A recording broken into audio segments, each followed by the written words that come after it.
meeting of the Board of Trustees. Time being 6:31 p.m. Please rise for the Pledge of Allegiance. Pledge allegiance to the flag of the United States of America and to the republic for which it stands, one nation under God, indivisible, with liberty and justice for all.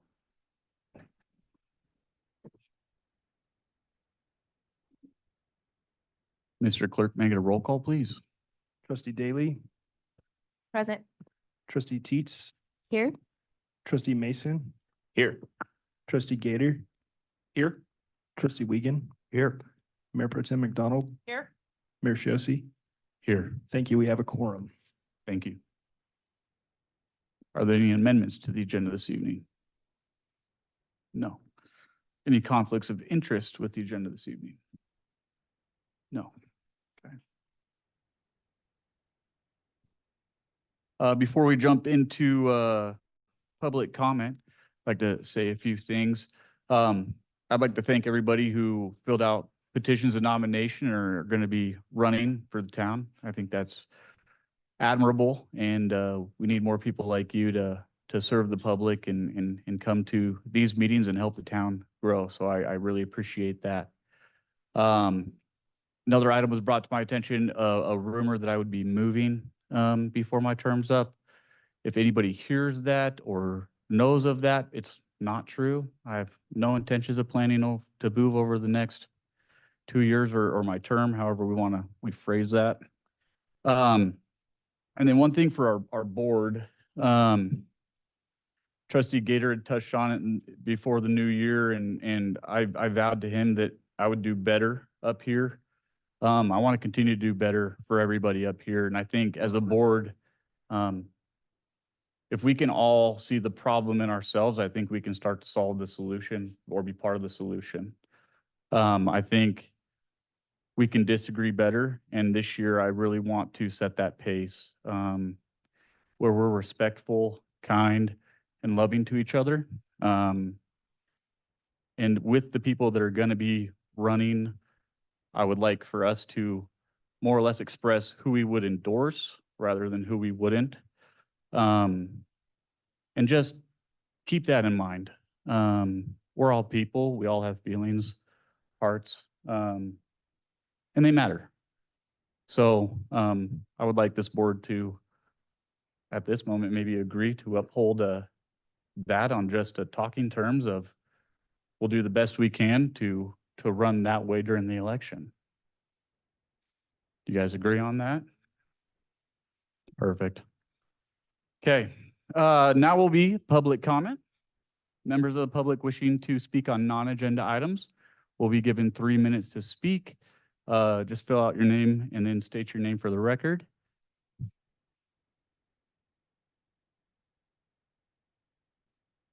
Good evening.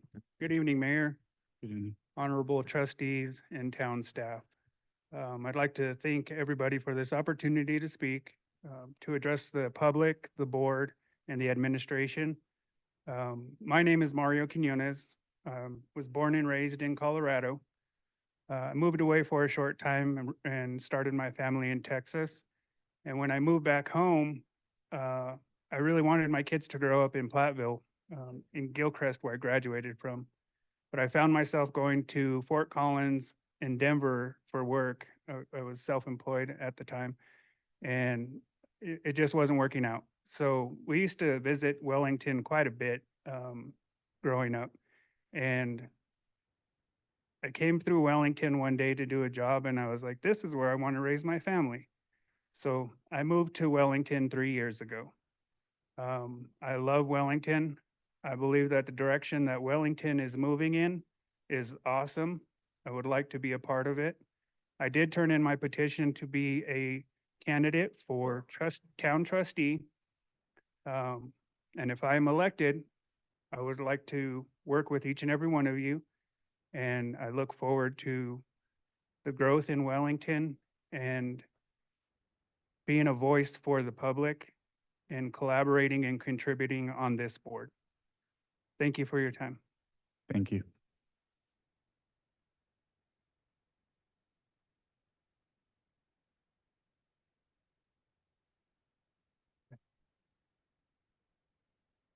All right, we'll now close the regular meeting and open the Liquor License Authority Board, time being 6:37 PM.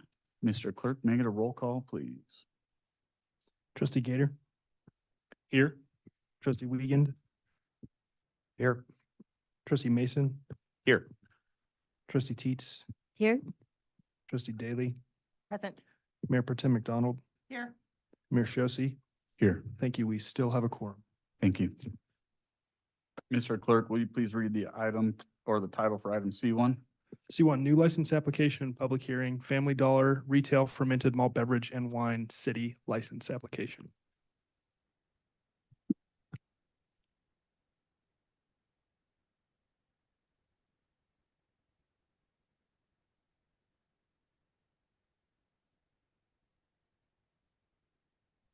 Okay, are there any conflicts of interest on this item before the license authority this evening? No, okay.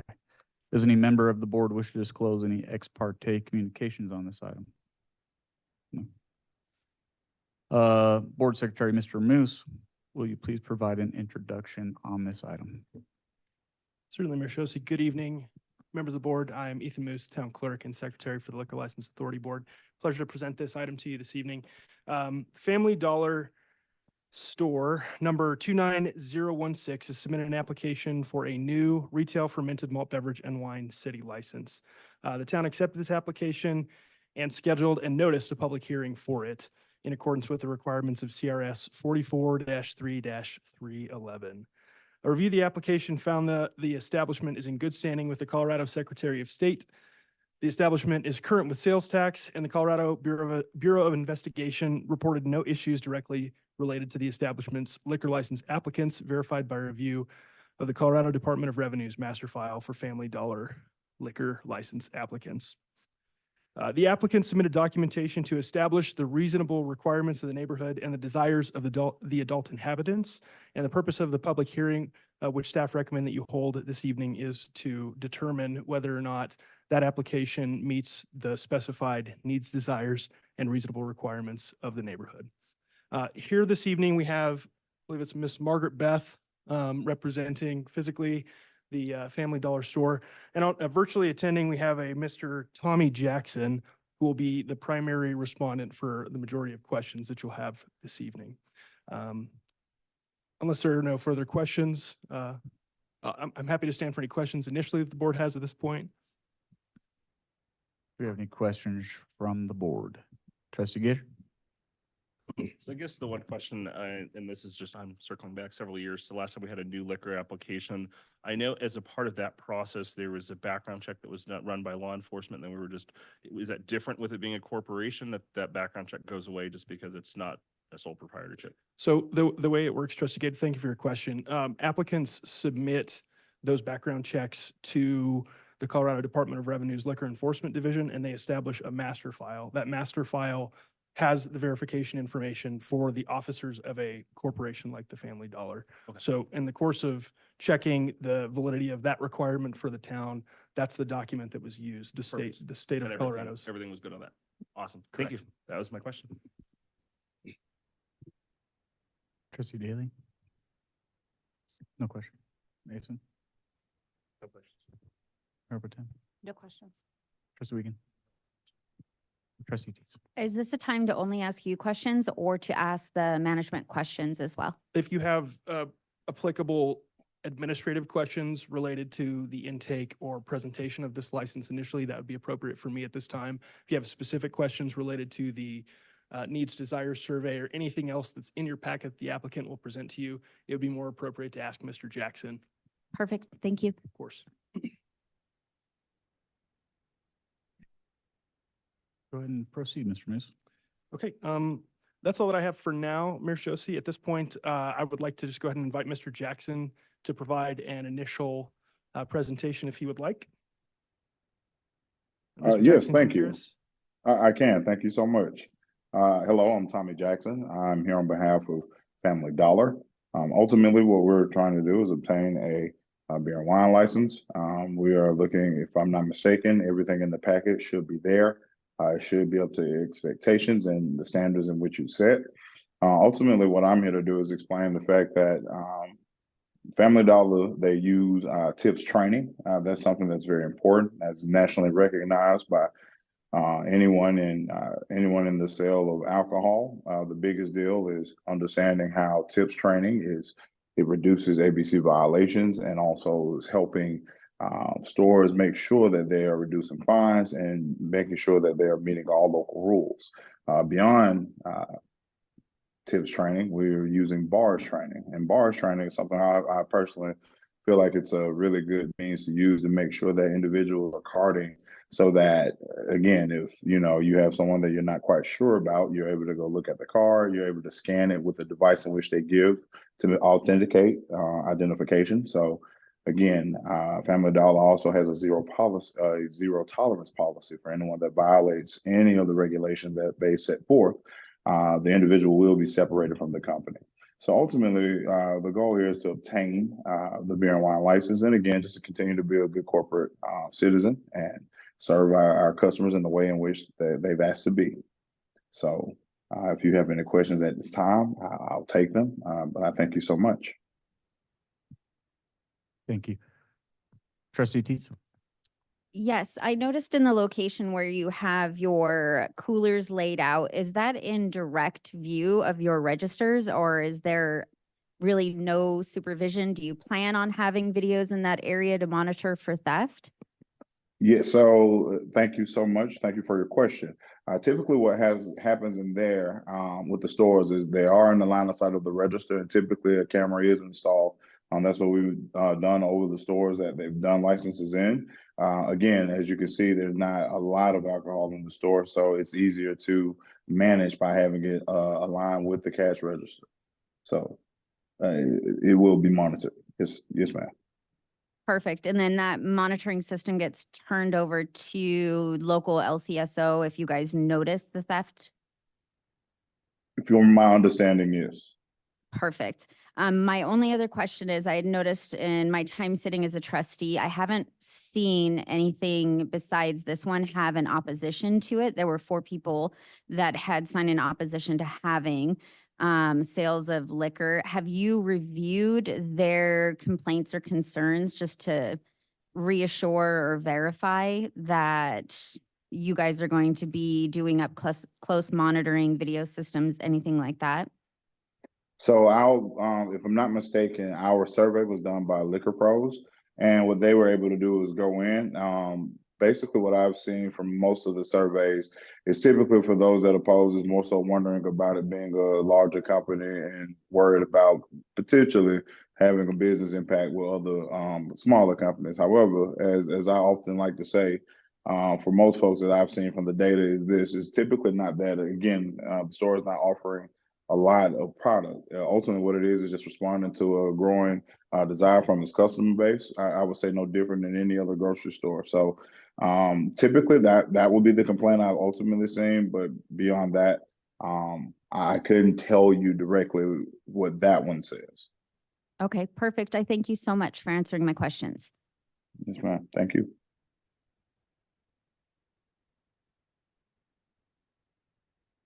Trustee Gator?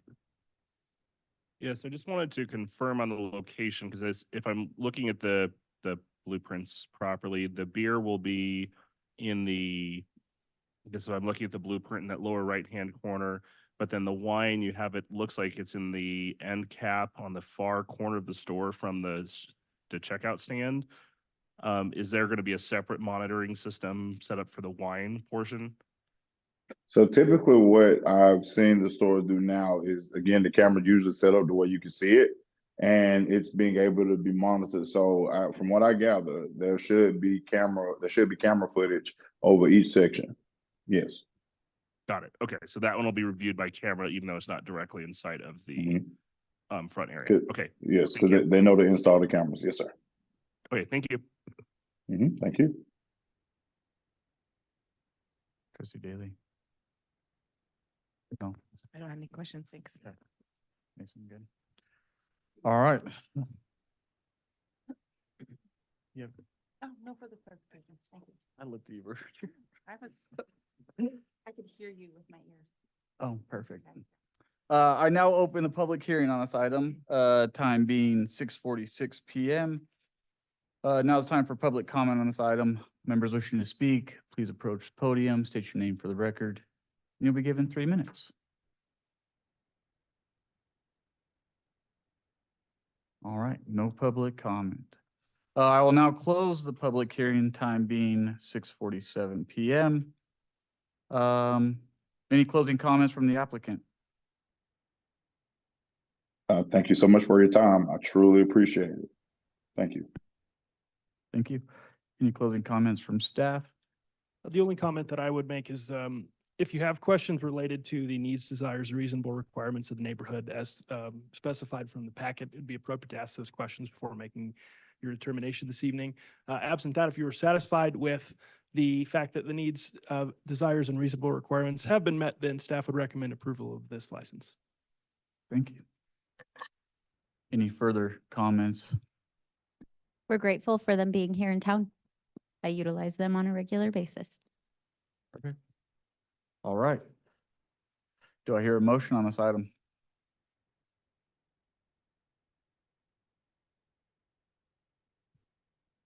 I make a motion to approve the Family Dollar retail fermented malt beverage and wine city liquor license application. I'll second. Mr. Clerk, may I get a roll call, please? Trustee Wiegand, Yes. trustee Mason, Yes. trustee Daly, Yes. trustee Teets, Yes. trustee Gator, Yes. Mayor Pro Tem McDonald, Yes. Mayor Shosse. Yes, Thank you. The motion carries unanimously and the application is approved. thank you. I will Thank you now all. close the Liquor License Authority Board, time being 6:48 PM. Mr. Clerk, Thank you. please, you're welcome. Thank you, sir. Mr. Clerk, will you please read the title for the items on the consent agenda? D1, January 9, 2024, regular meeting minutes. D2, resolution number 05-2024, a resolution of the town of Wellington making an appointment to the Wellington Housing Authority. D3, resolution number 09-2024, CIP fleet vehicle purchase approval. Do I hear a motion on the consent agenda? I move that we approve the consent agenda. I second. Mr. Clerk, may I get a roll call, please? Trustee Daly, Yes. trustee Teets, Yes. trustee Gator, Yes. trustee Mason, Yes. trustee Wiegand, Yes. Mayor Pro Tem McDonald, Yes. Mayor Shosse. Yes, Thank you. The motion carries unanimously and the consent agenda is approved. thank you. You want to read while you're up there? I can. Perfect. Ms. Clerk, will you please read the title of item E1? E1, resolution number 07-2024, approving an intergovernmental agreement between the town of Wellington, the town of Berthoud, and the town of Timnath concerning a joint agreement for animal control services with NOCO Humane. Thank you, sir. Mr. Cody Bird, the Director of Planning. And then we do have a guest from NOCO Humane Society, or Humane. Will present this item. Thank you, Mayor. Cody Bird, Planning Director. There we go. Wanted to kind of introduce this item tonight in a somewhat of a tactful way.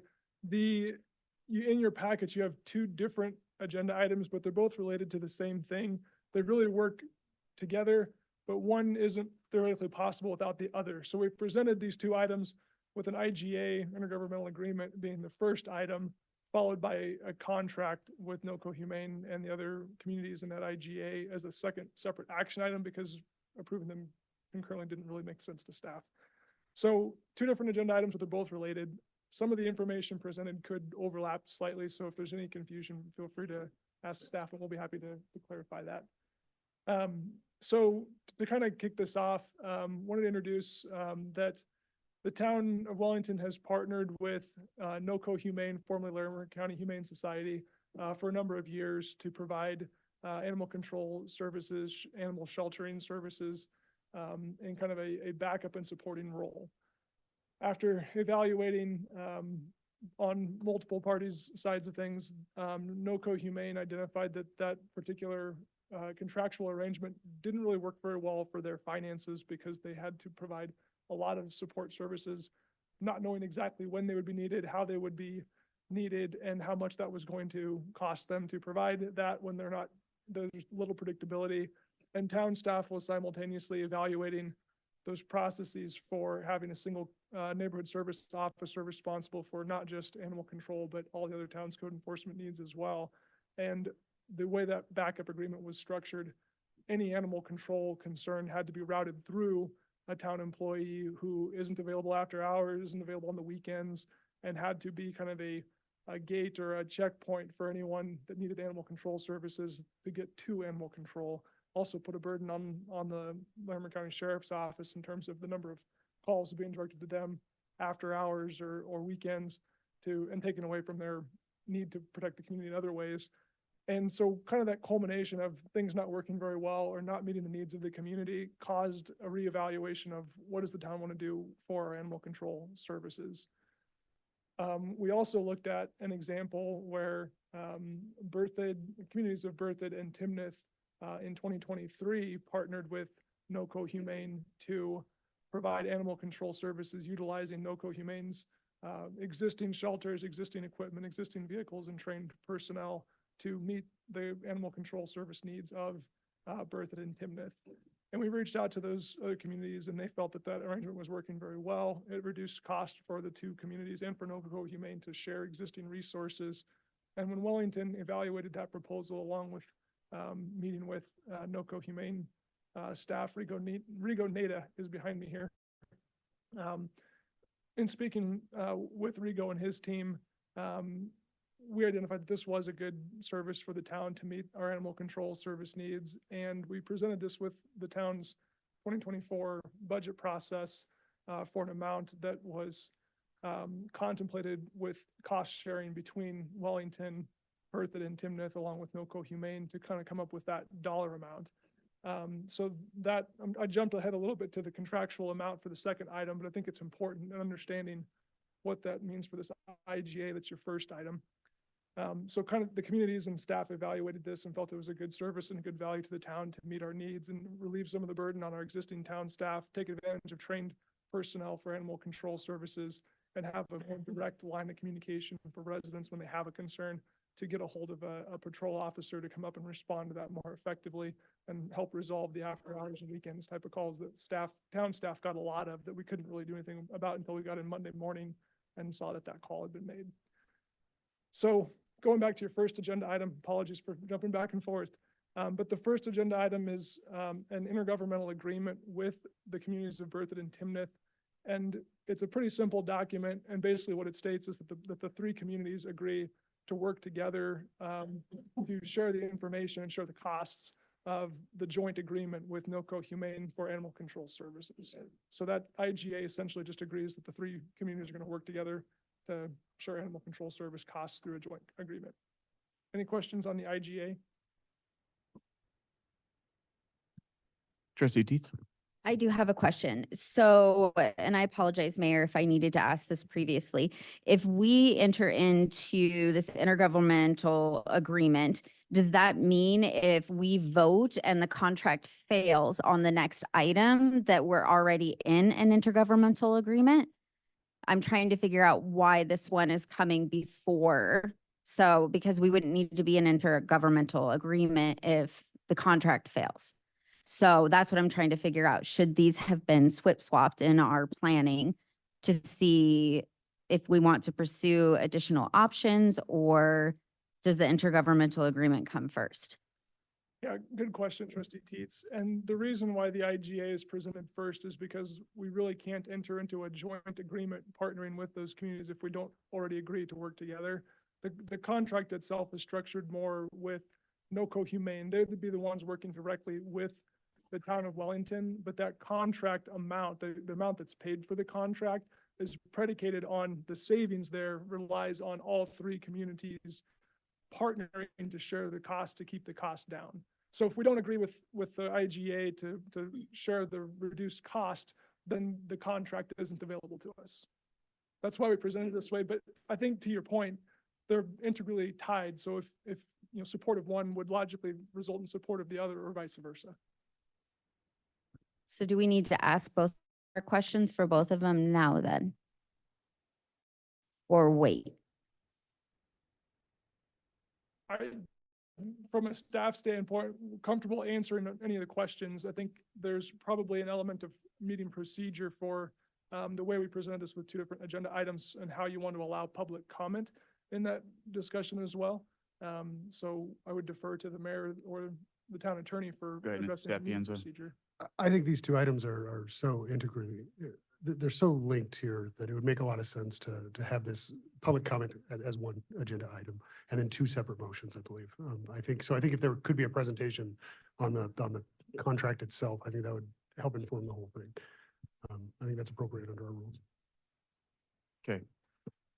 Perfect. So yeah, we'll go ahead and move forward with the presentation, everything, and then we'll have one item for public comment, and then we'll move forward with board discussion and so forth. Okay. So, in terms of presentation for the joint agreement for those services, much of the information I just shared is essentially the same. As maybe a reminder to the board, because in evaluation of the existing contract with NOCO Humane for the backup services and support, we were notified by NOCO Humane that the current agreement is no longer viable for them from a notice of termination, January 31st for that existing term. It also offered that we could continue that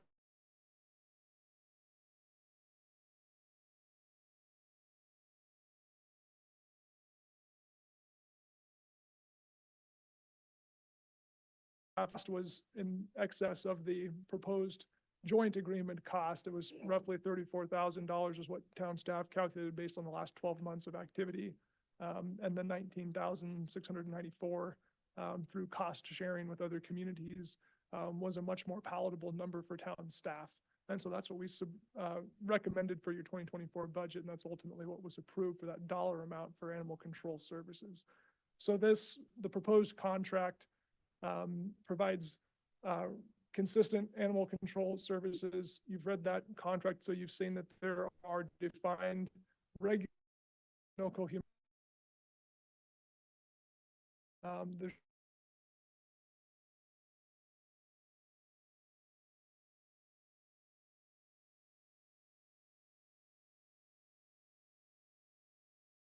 if a resident concerned with an animal control complaint or concern had to contact town staff and then us relay that to someone else, and it would take the sheriff's office out of the middle of that call tree where they could contact NOCO Humane directly through their dispatch. There's a few other additional benefits to the expanded service under this joint agreement proposal, and in addition to the cost savings, removal of deceased animals from public places like roadkill, it does happen, backup support for if there's livestock or cattle or large animals that are loose and in a road right of way, animal control services would respond to those things. I won't reread the whole contract to you, but provided additional benefits to our current agreement. The town staff thought was of good value to the town for a reasonable price for those services. So we did support both the IGA and the joint agreement for services.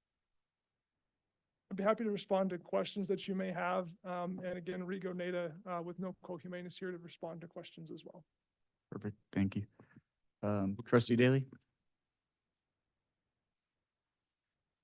I do want to note that I am looking forward to public comment on this item because I did have some public comment that came to me prior, but I think it's best served out of their mouth. So I am looking forward to that. One of the questions I have regarding process really within this contract, we've acknowledged on multiple county type regional services that one of the biggest challenges in Wellington is transportation.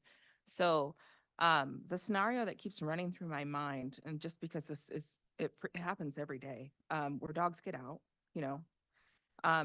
my concern is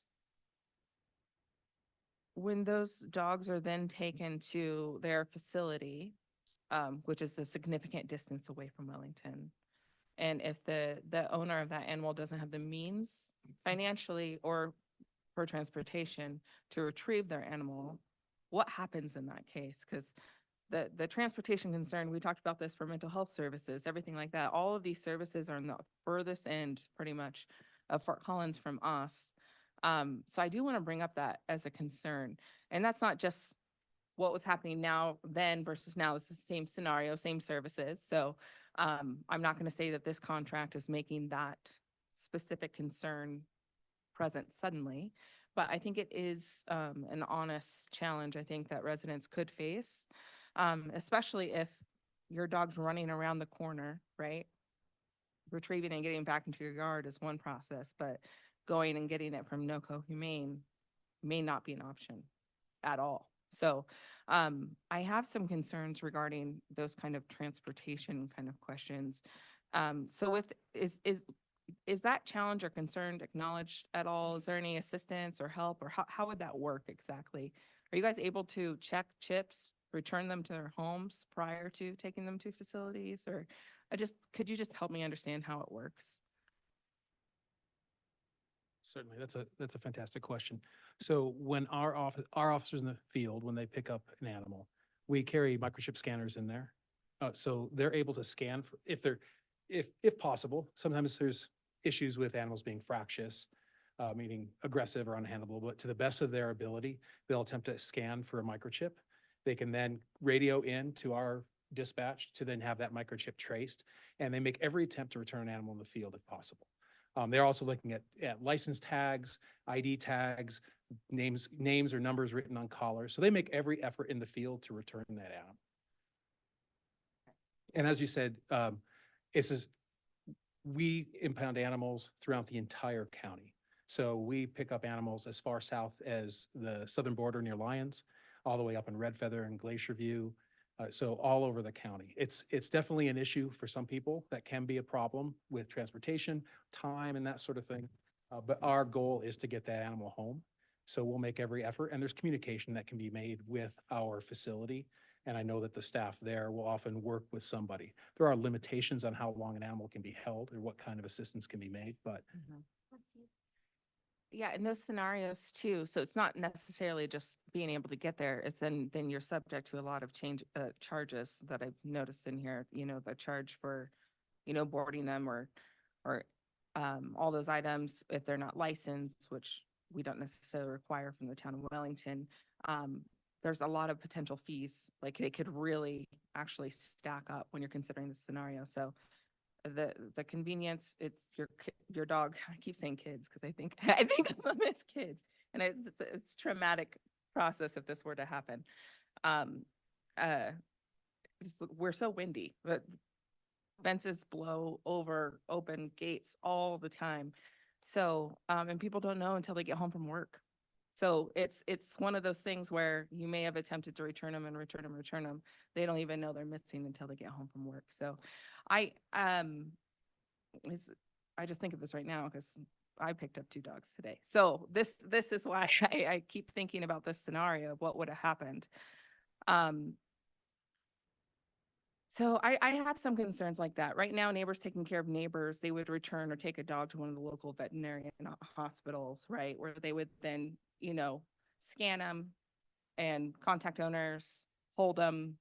I don't know if there's a charge associated with it. I would hope they do charge. I mean, that's a cost and a service for sure, but it definitely wouldn't be as significant as maybe what we're considering here. So I just want to put that out there as a situation that worries me. Thank you. Trustee Gator. So do you want, I guess most of the questions that I have, or I have questions and I have concerns. I don't know if I have direct ones. Do you want to save that for deliberations? I agree with Trustee Daly. I know one person had shared some concerns with me who was here. I know someone else did share some concerns who is not here.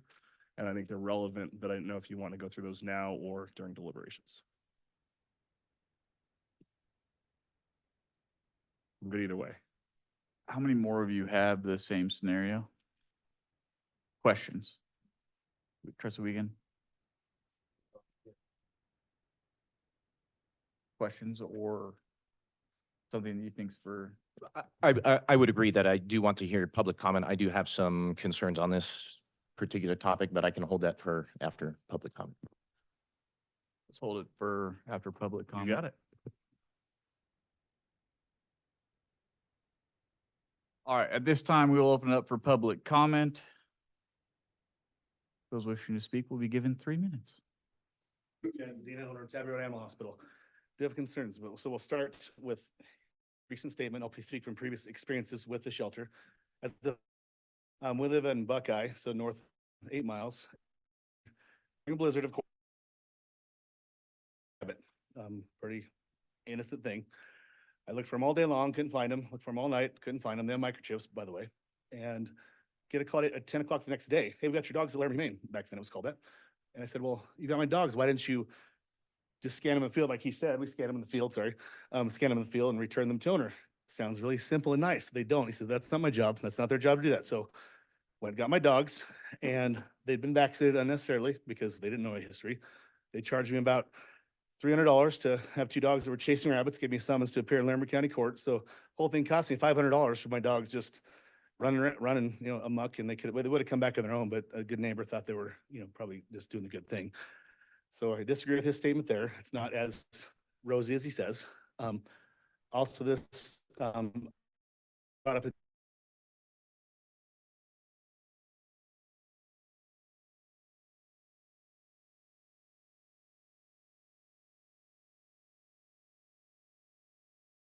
get your license, or you're like today, Dr. Woodallis, another vet in town, was playing ball with his dog and nobody was around. And basically an animal control officer rushed up in the car and said, hey, you can't do that in Wellington. Gotta have your dog on a leash. And the dog was fine, not causing any issues. And so at that time, he would have been given a ticket from the new contract. And also, from my understanding, there's gonna be regular patrols of them in town. I mean, there's a place for them, but I suggest we table the whole thing and discuss it with them, like a steering committee, like we talked about, and come with a better plan, because we can work together. I'm definitely willing to offer the services of our clinic to help, because I'm there for the animals, not for just making money, but offer our services, and maybe other vets in town would. As far as a 24-hour service, I have that in my phone, so people call me all hours a day, always apologizing, but also I will answer the phone call. And I've tried calling Larimer Humane on off hours and never got an answer, so I don't know if that's completely accurate. There's someone there all the time. So I think some of us are being misled and maybe not enough information, because it seems like it was kind of slipped in under the radar. And the only reason we found out is because Dr. Woodallis got harassed essentially by an animal control officer, and he was wanting to check and see how much money we're actually paying them. So one other issue I have is the fact that I was told by the director today that 1/3 of their budget is from taxpayer money. And I said, well, can we come and sit in the board meetings and voice concerns as taxpayers? Nope. I said, well, how about if we had a town delegate that would go there and just listen and voice concerns? Nope. And so none of that was addressed, and we can't do that. All she offered me was 3 minutes of public comment, and that's it. So I just think we need accountability. That's all. So. Thank you.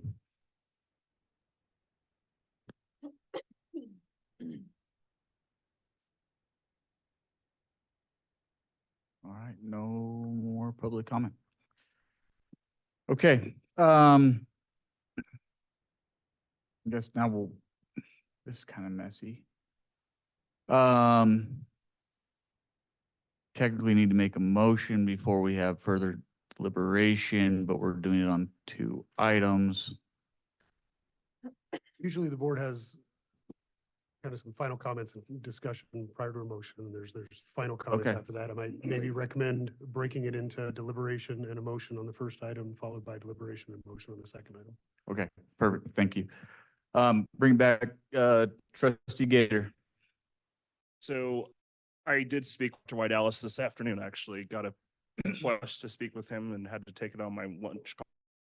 And again, I wasn't a part of that, but the words out of his mouth to me, was playing with my dog in the park. There was no one else in the park. And I don't know what was actually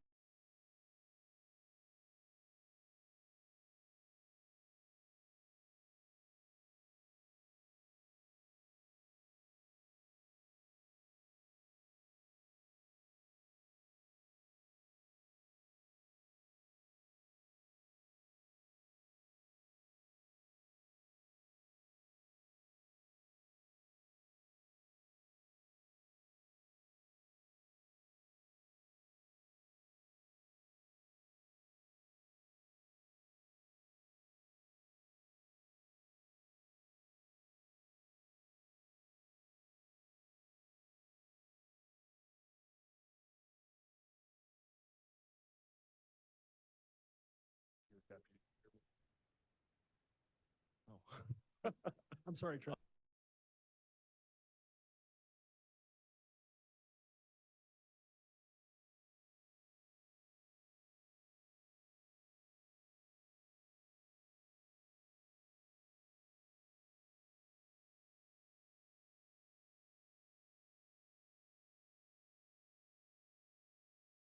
The town. Again, I don't know what was that. But that was just, to me, that's not okay. I don't have dogs. I have ducks and chickens. But I also want to make sure that we're not putting into a situation where we're going militant. I mean, I was walking a neighborhood in Fort Collins today and they were emptying their car and their dogs ran out to the street and they were kind of running around my feet and back in. I don't want that to become something where all of a sudden that happens and someone's getting a summons to town court.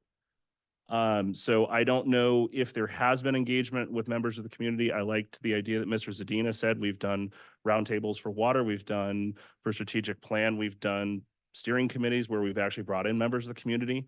I know from talking to Dr. Widalis, talking to Mr. Zadina earlier today, both of them would be happy to sit down and kind of provide their expertise. I don't know if we've sought that out in this process up to this point. But I think that there needs to be more thought put into this because with the concerns that were raised to me today, I'm not comfortable approving this as it stands.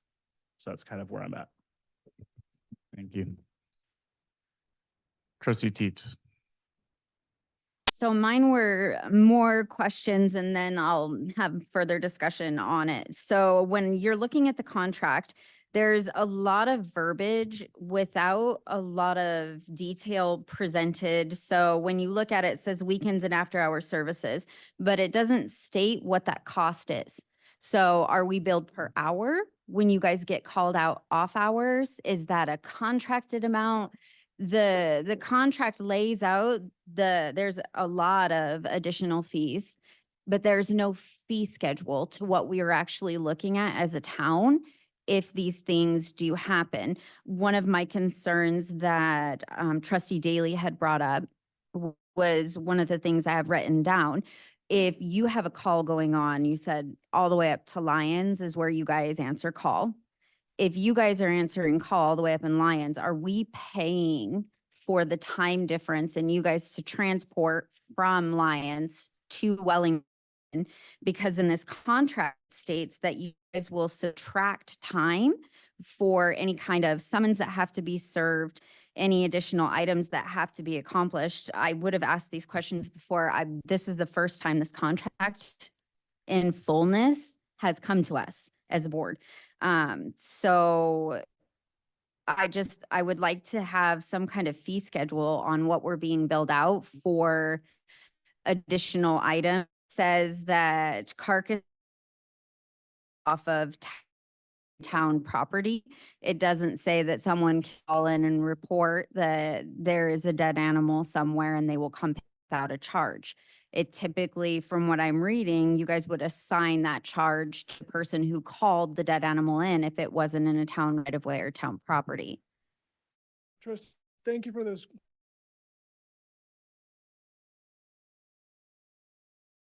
Nate, I can with a more specific question. Agreement proposal.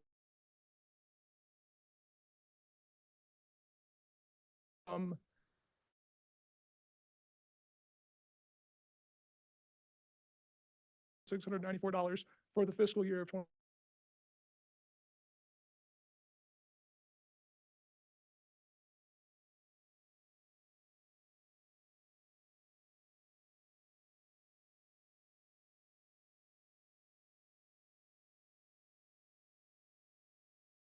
Sharing where we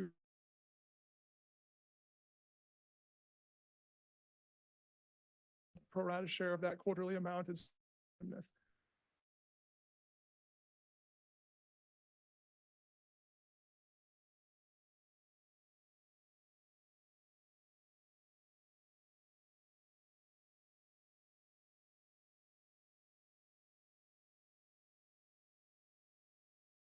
that the town's budget year to evaluate what is the town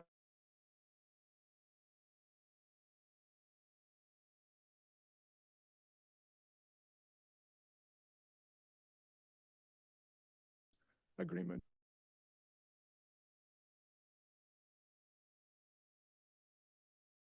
But you also respond to those.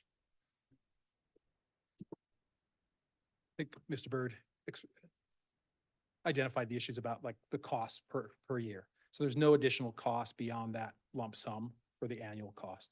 As far as, are you paying for the cost of an officer who might be down near Lyons and coming up here? This contract is set up so that the personnel assigned to the 3 jurisdictions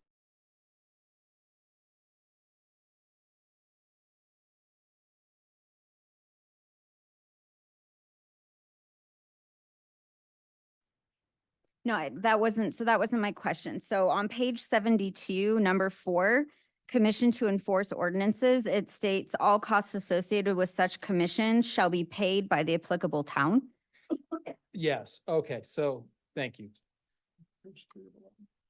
Yes, I've got a few more I can call out that are additional costs if you need me to. yes, so that's some language that's in there, and this may answer some other things, some other statements that were, or questions that seem to have been raised regarding enforcement. So when we are contracted to provide animal control services for a town, generally we are commissioned within that town. We currently actually issue summonses and citations in the town of Wellington under the current contract. So what that is if there's some sort of expense that comes with that commissioning, putting us into, so whether it's a training, whether it's the materials for those summonses, those sorts of items, that the town is going to cover those costs directly related to the enforcement within the town. So does that make sense? So it's an additional cost Well- over the actual. So what Mr. Nada is explaining is that if there's a specific enforcement activity, so there was a violation and additional expenses are incurred as a result of that violation for that particular case, then if NOCO Humane has to, it's related to that case, and would likely the town may have to pay those expenses under our contract. We would hand those expenses and those things over to the municipal court or the court clerk to present that information with that case, and those may be assigned to the defendant if they were found guilty in that instance. So there could be additional charges for services rendered, and the town would be seeking to recover those through appropriate means and equity in law. So this specifically states the commissions to the courts. So the commissioned animal control officer shall be authorized to serve summons and complaints, which shall be filed in local municipal court. We're responsible for those.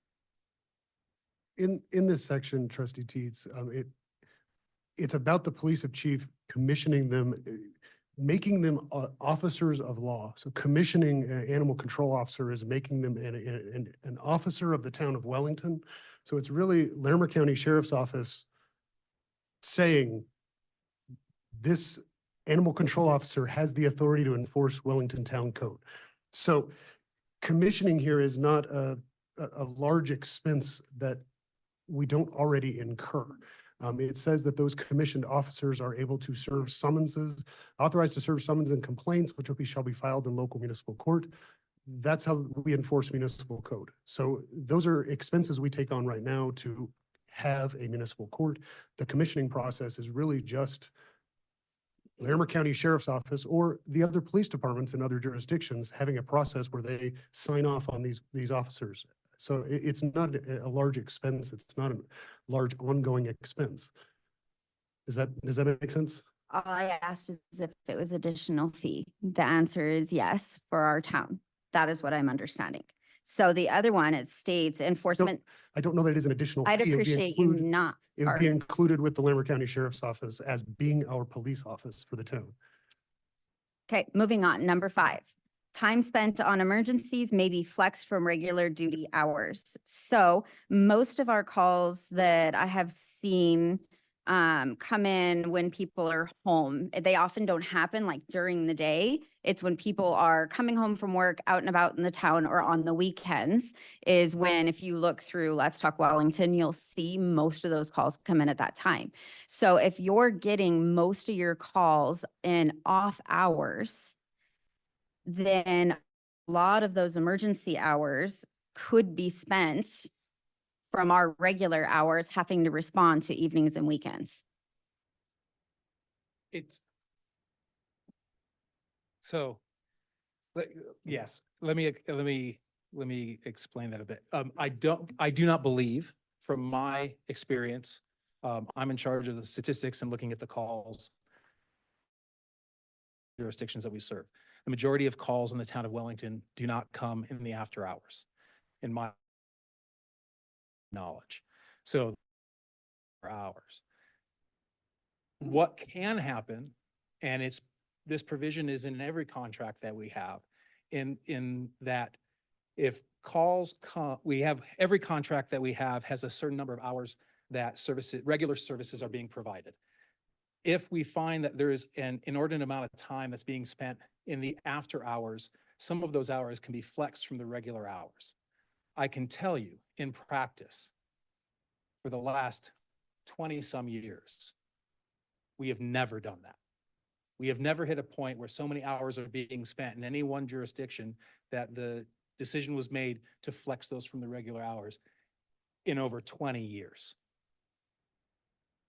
So while that provision is there, it's there as a relief in case more hours than what has been anticipated are being used after hours, because those hours are being tasked from resources that have not been specifically designated for the town. Got it. Okay. I don't have any further questions. So we can Real quick, can you kind of explain the cost factor that one gentleman was discussing? The total of $500 for his two dogs, is that typical or what? So I can't speak to an incident that I'm not aware of specifically. I can tell you that there's a specific cost structure with impounds regarding whether or not the animals are licensed or not. The town of Wellington does require animals to be licensed. That is under the ordinance. So there's a different impound fee whether an animal is currently licensed or not licensed. There's also cost of daily boarding fee for each animal that's brought in. Currently, our board fee is $15 a day. That is one of the lowest board fees with any clinic or impound facility in northern Colorado. So I'm not sure about the numbers that gentleman spoke of, but if you have an animal that comes in and is unlicensed, that's going to be a $60 impound fee for that animal to be brought in and impounded and processed, and for the reclaim fee on that. If it leaves that same day. If it's held for 5 days, it'll be $75 for board fees for that animal to have stayed there for that entire 5-day period of time. So when you add those together, it can add up. But there are costs to hold an animal in a facility that has people on staff, feeding, cleaning, with all the secondary items that come with having a facility that's open and available 24 hours a day to keep animals in. What about proof of vaccination? So if you have someone who self-vaccinates at home for their animals, when they come to pick up their animal, if they self-vaccinate at home and vaccinations, are you all of their vaccinations, or is that included in that $60? Vaccinations that are at the time of impound. So measure all animals that are able to be vaccinated.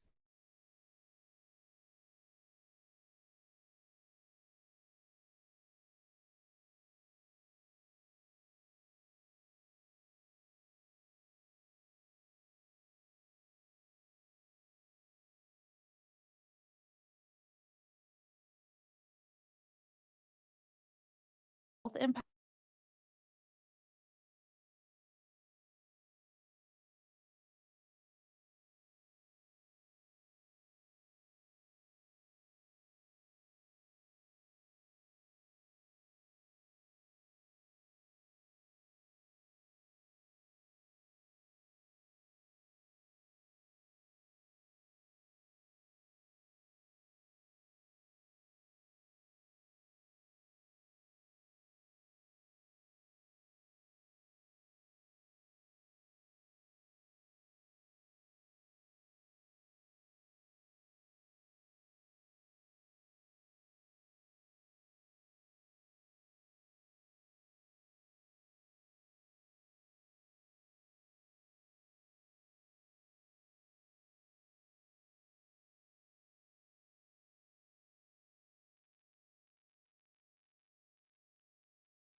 And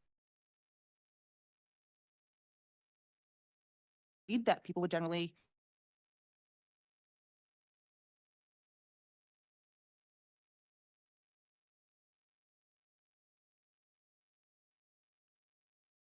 my neighbors are not nearly as friendly as they were on the east side.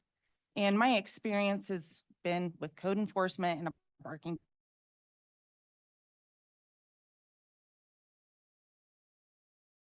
Wellington drives where we feel comfortable engaging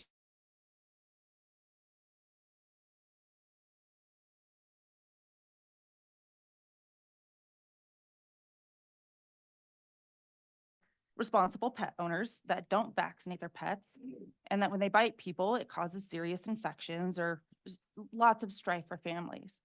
So I appreciate the agreement that's been presented, but I also think that there is an opportunity here for us to have some constructive conversation about how the community wants to approach animal control for Wellington.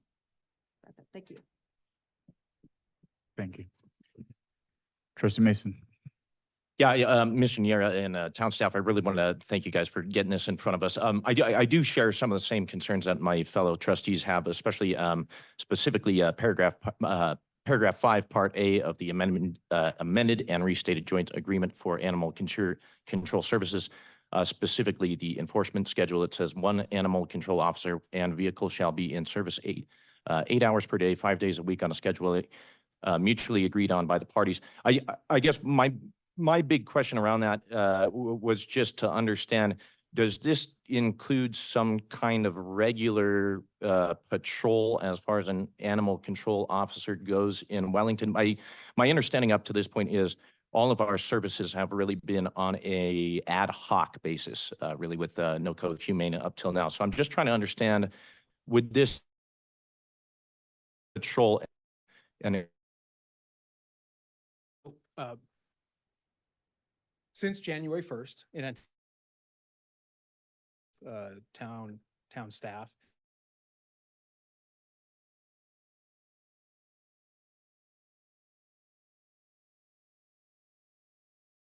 that we've been providing up until now has been Thursday through Monday. We do not patrol on Tuesdays or Wednesdays. The only reason that we would come out here on those days up to date has been if there was an emergency, as it's outlined in here. So as far as patrols, that is something that we would regularly do.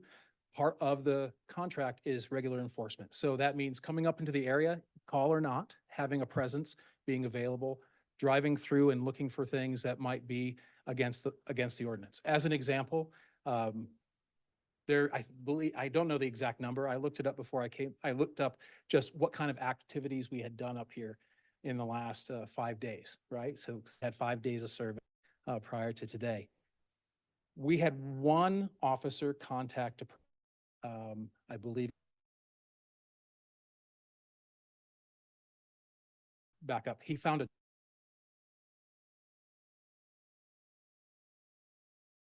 he captured the dog.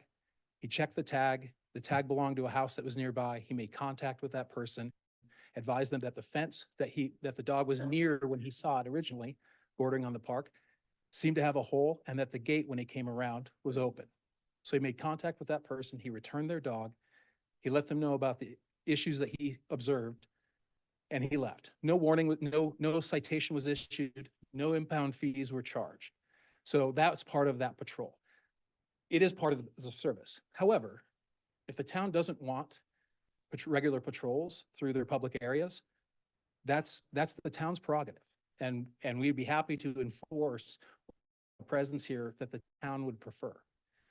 I would advise that if the town doesn't want patrols for animals off leash or running at large, or doesn't want people to be contacted if they're in the parks with their animals off leash, that a change of the ordinance would be appropriate. Because currently that is not allowed under the municipal code. There are towns that have different provisions and different laws to address that allow some limited amount of off leash, or don't have a leash law at all. That's always the town's prerogative to decide how they want to police or enforce animal ownership or animals within their city limits. Sure, I appreciate that clarification. I think maybe part of the big concern for residents, and I apologize to the board, I may give maybe a little bit of my opinion here, just as far as that goes, but I think maybe part of the concern of residents is that folks are, I mean, maybe a little worried about having a regular patrol or dog catcher type mentality of somebody going around and enforcing ordinances as far as that goes. And I think it's certainly been the direction of this board on many occasions that Wellington doesn't want to become a ticket town for revenue generation purposes or anything like that. So I think maybe, and to be clear, this is maybe just my opinion, but I think what we would prefer is maybe to contact NOCO Humane on services on an ad hoc basis as we've done in the past, rather than having kind of that proactive code enforcement type situation. But maybe that's something we can talk about. So. But on that note, I probably would recommend that we table this item for further discussion, so. I said one, other organizations that we, have officers that are commissioned. I don't know. No. Okay.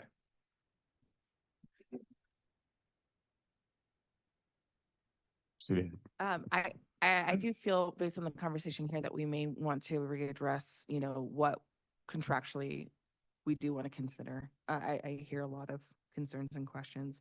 I know there's more community feedback that is requesting to be heard too. So likely at another reading or potentially after we've discussed what we'd want included in the contract would be a good time to do that.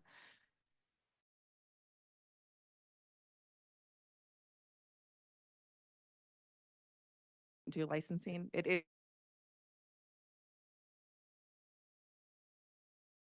I was mentioning, but I do want to correct myself because I acknowledge I did that wrong. So that's in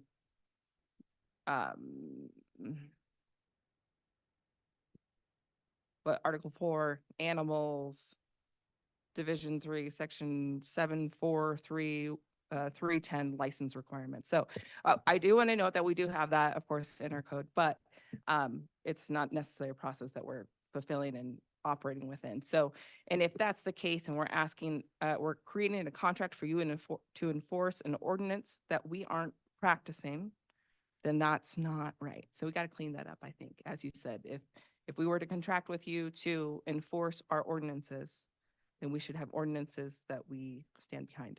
So I agree that we need some extra time maybe and some community feedback. That would be a question too. Have on that. Doing like a focus.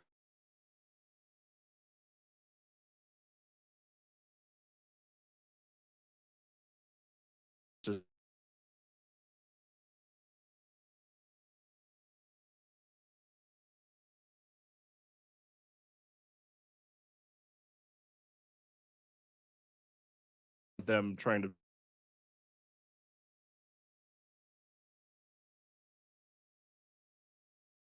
talk about it.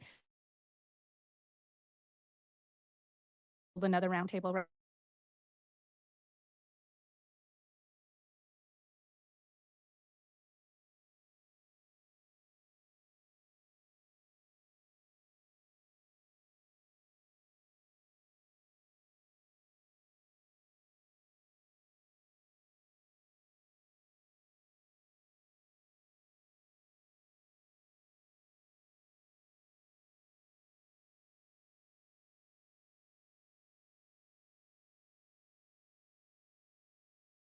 come to the meeting.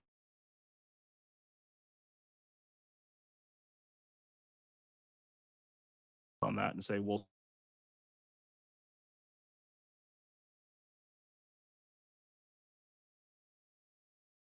Also, given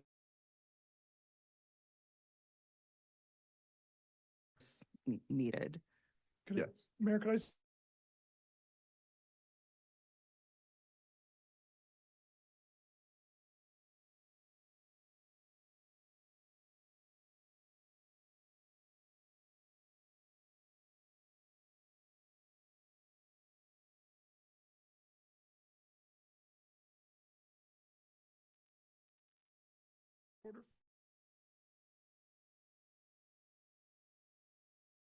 But from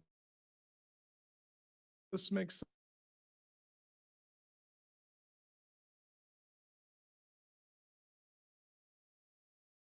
and Timnath put this IGA and this agreement on their agendas for tonight also in anticipation.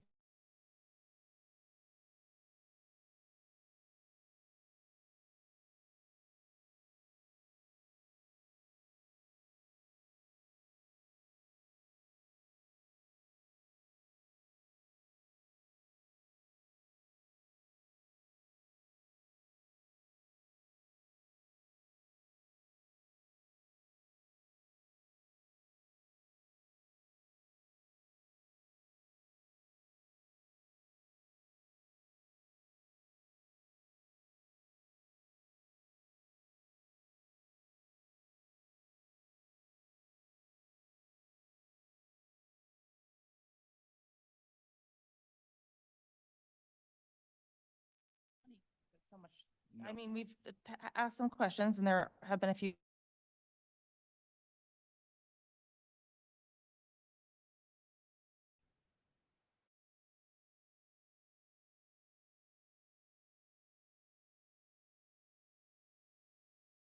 Process would happen here, so we'll have to go back in front of their town boards for amendment, but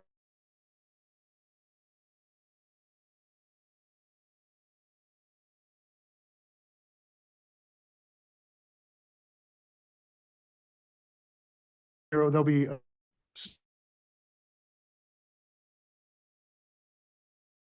Place the previous one. yeah, that's I been mean, consistent. it'll require multiple votes. Sure, and I understand that, but I'll just.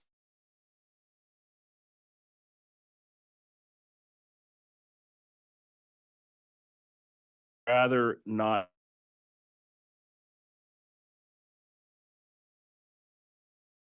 I agree, most.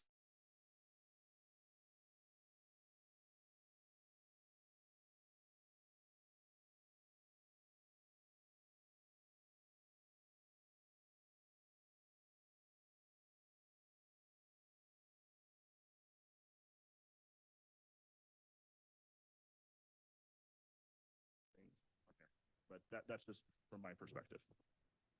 I'm exactly at the same spot, so. Because I think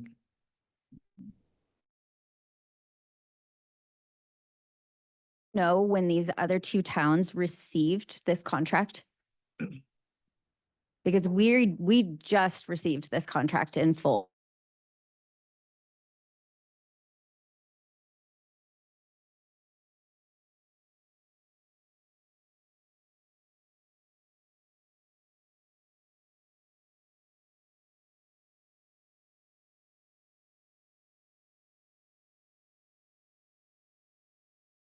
consent agendas tonight. Starting in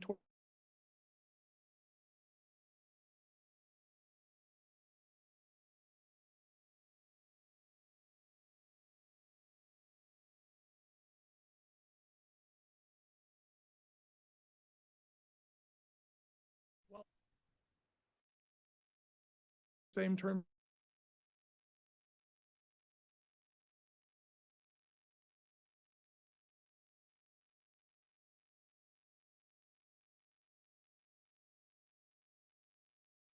One of the things that staff had spoken with Mr. Nader at NOCO Humane previously, and I think it might be relevant to tonight's conversation, was if finding the right fit for Wellington in our community from an enforcement standpoint, the practices of, is it an active patrol or not an active patrol, but an as-needed basis where they're called in and for handling certain situations. There's a lot of discretion that we could work out for the scope of what does the enforcement activity look like and how do those patrol officers respond that is not affected by the actual contract or the dollar amount. That the impound fees are set by NOCO Humane. Those are their fees from a cost recovery standpoint. A contract, especially a joint agreement with three communities plus a service provider, those fees are not going to be affected. The lump sum amounts are going to be the lump sum amounts. So there's probably very little movement on the fees. And I haven't heard particularly that was a concern of the board tonight. If I missed that, I'm happy to circle back. But I think there is a lot of discretion that could be worked out through community conversations through steering committee meetings on what is the right fit for how we enforce the town's codes, or even if those town codes need to be revised and updated to be a better fit for what Wellington would like to see for animal control services or animal control enforcement in our community that is outside of what the contemplates. And we'd be happy to continue those conversations regardless of which way the board wants to go. But it possibly could enable action on this particular item, knowing that we need to take some time before we move into a strict enforcement and have those conversations and dial it in, make sure it's in the right spot. And so I understand that and I appreciate that. Where my concern comes in is, once we approve the contract, we're out of it, right? Running things is your job and Patty's job and the staff's job, right? Our job is we approve the contract and then we give it to you guys. So I would feel more comfortable that we have those conversations. We make sure that we're okay with what's in the contract, because that's what I'm hearing right now is there's concern on that, and then approve that versus saying we'll approve it and hope that it goes well. Again, we've had concerns that have been brought to us. We've had concerns that have been brought up. I want to make sure that those are addressed in whatever way that needs to be in the contract. Maybe there's not a lot of change, but I would feel more comfortable if we work through those first. Does the board want to move to table this item? Yes. So question I had. This to our second regular meeting in February. Do you feel like that will give us enough time?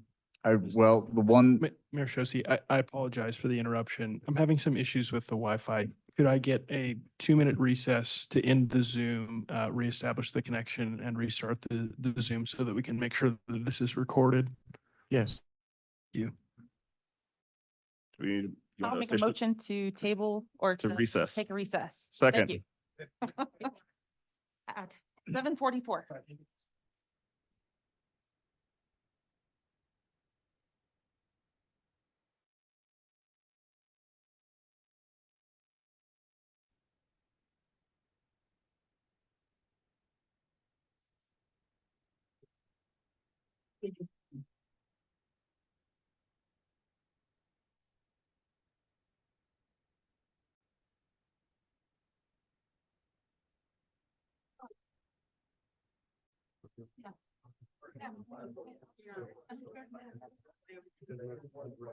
Meeting at 7:50. Perfect. Trustee Gator. Second. All right. I don't know if there's any second for that. So I would like to propose that we table resolution number 7-2024, approving an intergovernmental agreement between the town of Wellington, town of Berthoud, town of Timnath concerning a joint agreement for animal control services with NOCO Humane to our first meeting of February, which would be February 13th. And then in the meantime, myself and Trustee Daly would schedule a time to meet with members of the community who would like to provide input on this. We'll consolidate that, get it out to the board. This is separate from the motion, but I'd also like to recommend maybe we could try to do a short work session at the beginning of our meeting. That way we can kind of talk as a board about it and then get something crafted up as kind of some ideas so that we could actually approve that later that evening. A second? Mr. Clerk, can I get a roll call, please? Regarding the motion to table resolution number 07-2024 to the first meeting in February the 13th, 2024. Trustee Gator, Yes. Trustee Teets, Yes. Trustee Mason, I might just have a quick question about that. If we have the work session, will they have enough time to amend a contract if we do it right before the regular meeting? I don't state. We can provide feedback to Mr. Sapienza and staff. It's just we as a board cannot talk about it before that time. But ideally, I mean, it would depend on the feedback we get back. But it would be better than trying to craft it in the middle of a meeting. But I know the idea was to try and move this along so that it doesn't tie things up on staff's end. Mr. Sapienza, what's the tightest way of getting this done? We're in the middle of a vote on a motion, and the motion was to table it to February 13th. And I think we can figure out what to do on February 13th at the time, but we're in the middle of a vote on this, so. Yes. Trustee Daly, Yes. Trustee Wiegand, Yes. Mayor Pro Tem McDonald, Yes. Mayor Shosse, Yes. Thank you. The motion carries unanimously and resolution number 07-2024 is tabled to February the 13th. Can I go and make a motion for 8 as well? I'd like to make a motion to table resolution number 8-2024, approving a joint agreement for animal control services with NOCO Humane to our first regular meeting in February on the 13th. Second? Mr. Clerk, may I get a roll call, please? Trustee Gator, Yes. trustee Teets. Yes. Trustee Daly, Yes. trustee Wiegand, Yes. trustee Mason, Yes. Mayor Pro Tem McDonald, Yes. Mayor Shosse. Yes. Thank you. The motion carries unanimously and the item is tabled to the February 13th, 2024 regular meeting. Thank you.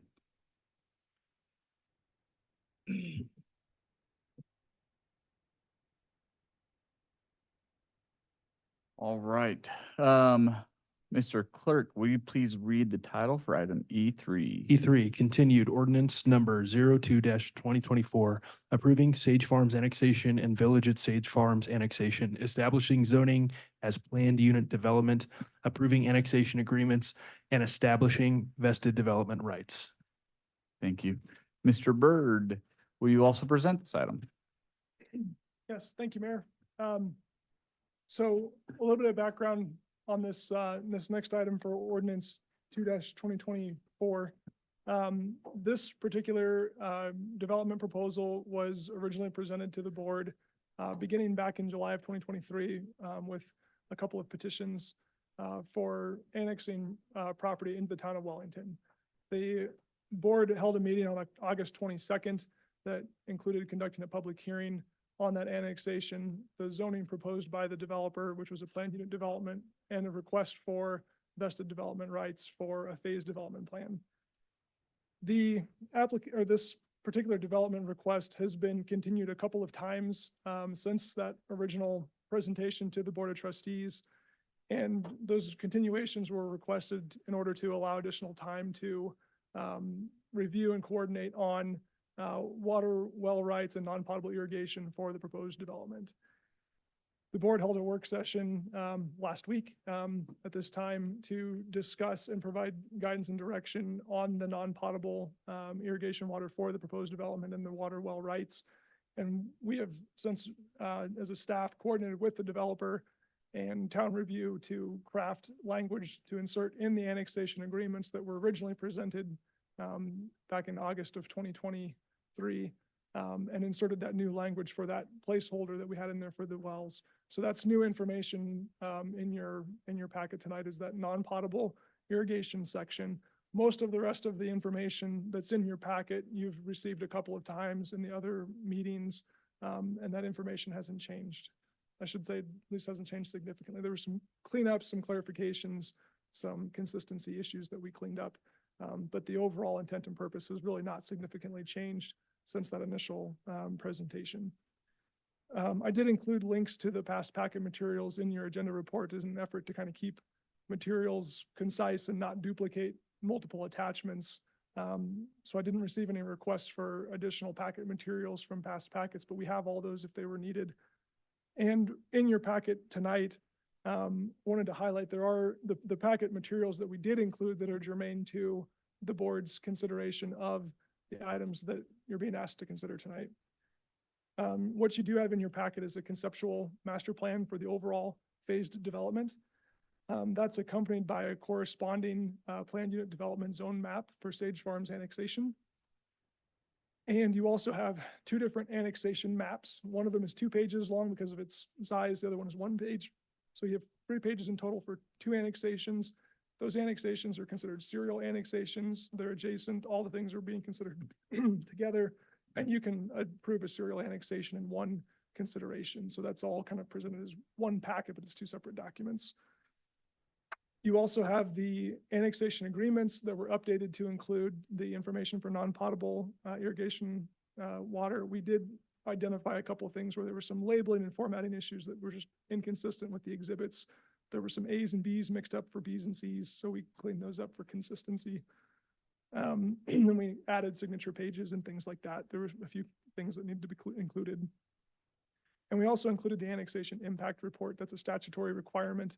And we can put that information in there again, since it is germane to the board's consideration. That information was shared with all of our special districts, the Board of County Commissioners, all the requirements of the statutes for legal proceeding for considering annexation. The board did conduct and close the public hearing back in August on the annexation, the zoning, and the vested development rights piece. All of those pieces are bundled together and presented in this overall development package. So it's ripe for board's consideration on all three of those elements. We did include an ordinance. That ordinance was drafted actually back in August, and we updated some dates. But if the board desires to proceed, that ordinance accomplishes all of these things, or your motion would accomplish all of these things. The request tonight is to consider the annexation, which is whether or not the property, sorry, I'm a little bit remiss because the property, I didn't identify the location of it. I know you know because it's in your packet, but for the record, property is approximately 300 acres along Highway 1 between GW Bush and adjacent to the railroad and County Road 58 on the south end. So that's the property that's being considered. So the questions in front of the board tonight are, do you want to proceed with the annexation of that property to bring it into the town limits and subject it to town rule and regulation? The other question in front of the board is, or one of the other questions in front of the board is the zoning. The planned unit development proposal was submitted as the request for zoning for the property. It includes a mix of housing product types, including a variety of densities from single family detached to single family attached, allowing multifamily in certain areas and commercial components at the corner of GW Bush and Highway 1 and 58 acres of, I said 58 because it's County Road 58, but it's probably close to that too. 58 acres of commercial along County Road 58 for future developments. The other ask is the annexation agreements. There are two different agreements in your packet. One is for the northern most of the development that is primarily residential and mixed densities. And the second annexation agreement is for the village at Sage Farms annexation, which is the southern piece that's primarily commercial. The reason those were divided into two different agreements is because they're really dramatically different in terms of development scale, magnitude, and impact. Residential is relatively straightforward that most of our residents understand, and the developer is confident in how that would proceed. The commercial aspects along County Road 58 have more infrastructure impacts that need to be evaluated further and how to construct those. And there's also a much different time scale involved in identifying, attracting, and developing commercial properties. And so for those reasons, the developer requested to kind of separate the different considerations for those two component parts in this proposed development plan. And the last question asked by the board is the vesting of development rights identified in the annexation agreements. 20 years is requested for the expected build out phase of the residential components, and 25 years was requested for the vesting period for the commercial aspects. As a quick reminder, what the vesting is proposed to do, what vesting of development rights means is in this case, the zoning of that property, the planned unit development, would secure that these are the allowed uses identified for those properties for that period of time. It doesn't approve a development. It doesn't approve the infrastructure design. It doesn't approve cost agreements or anything like that. It just secures that for this proposed development plan, that zoning map, those uses are locked in for that period so that the developer knows what they're able to pursue from a marketing standpoint and attracting potential buyers, and the town knows what we're going to get. So there's not a bait and switch on you proposed a bunch of commercial and what we got instead were houses. So there's definitely a balancing act there in terms of that request. For purposes of your agenda packet, staff felt it was appropriate to break this out into kind of an outline here. And the way we presented that was in the parts of the annexation piece and the findings for approval for an annexation. Then we broke it into the zoning component and the findings for approval related to zoning and planned unit development.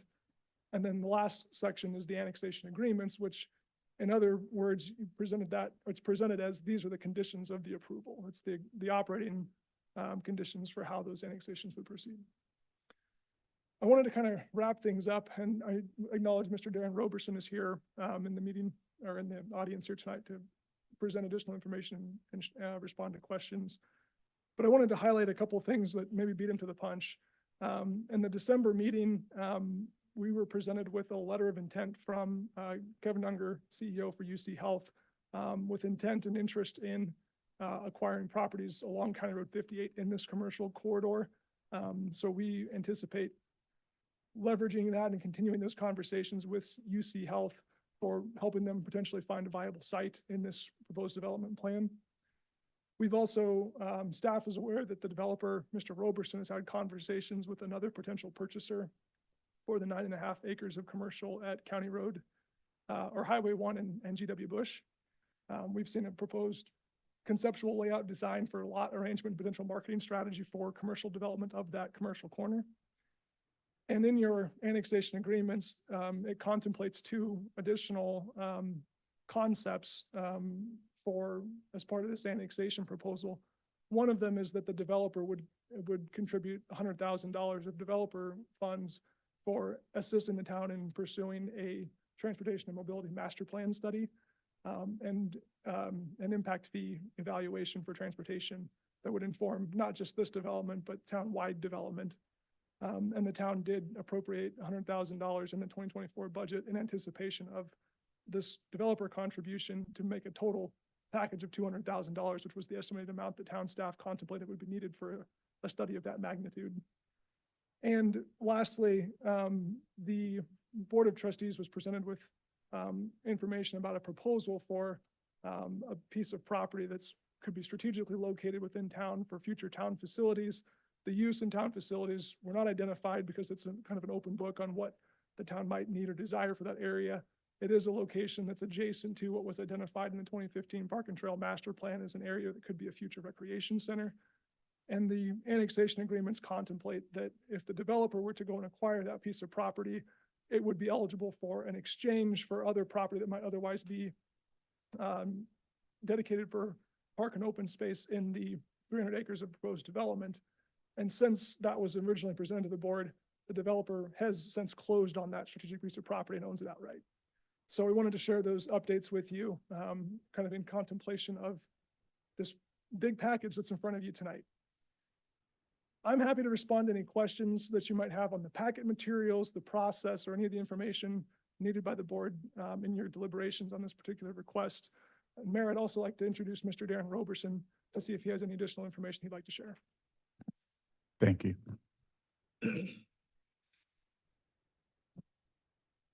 I'll be happy to help. It's hard to follow Cody, like I always say. Darren Roberson here. I got Tom Dugan and Mark Geffro here with me too on our team. Yes, we closed the 13 acres, by the way, so please don't be finding me on mowing that now that it's the new owner. And hopefully the town and Jim Miller will help us keep it up a little bit while we work through that if we decide to annex this other property. There were some questions on the wells and what well testing, I think, that came up. The Bob Gowing asked me earlier today. Our last well test should be tomorrow, but I did check with the farmers, each farmer, Dale Sipes and Mark Riffenrath, and I have some emails from those two farmers stating that roughly over the last 15 to 20 years, each farm, 150 acres each roughly, has used about 150 to 160 acre feet per season for farming, which they're adjudicated for over 400 acre feet. Yet, if you look at our landscape plan, I think we're calling out roughly needing only 60 acre feet. So I'm pretty confident the wells are going to be adequate enough. And they've been producing over 150 acre feet using it on the center pivot in farming over the last 15, 20 years or longer. So, gosh, I mean, any questions at all that town staff might have with us and questions on the annexation agreements? Yeah, I think we'll start with the board. Trustee Wiegand? I know at our last meeting, you were talking about an alternative water source too. Have you talked about? Yeah, so as we plan and plat, we'll also try to work, we're gonna have to move a ditch lateral with North Pooter and we'll be reaching out to them. Historically, the Sipes farm has used the well and North Pooter also for irrigation. And I think it's viable that while we have the chance and while we're planning and designing this site is to have a backup plan. So let's say a pump goes down, hopefully we can work with North Pooter to deliver water shares that way too as a second alternative. Even though I think the wells are gonna be more than adequate, it's never bad to have a backup plan.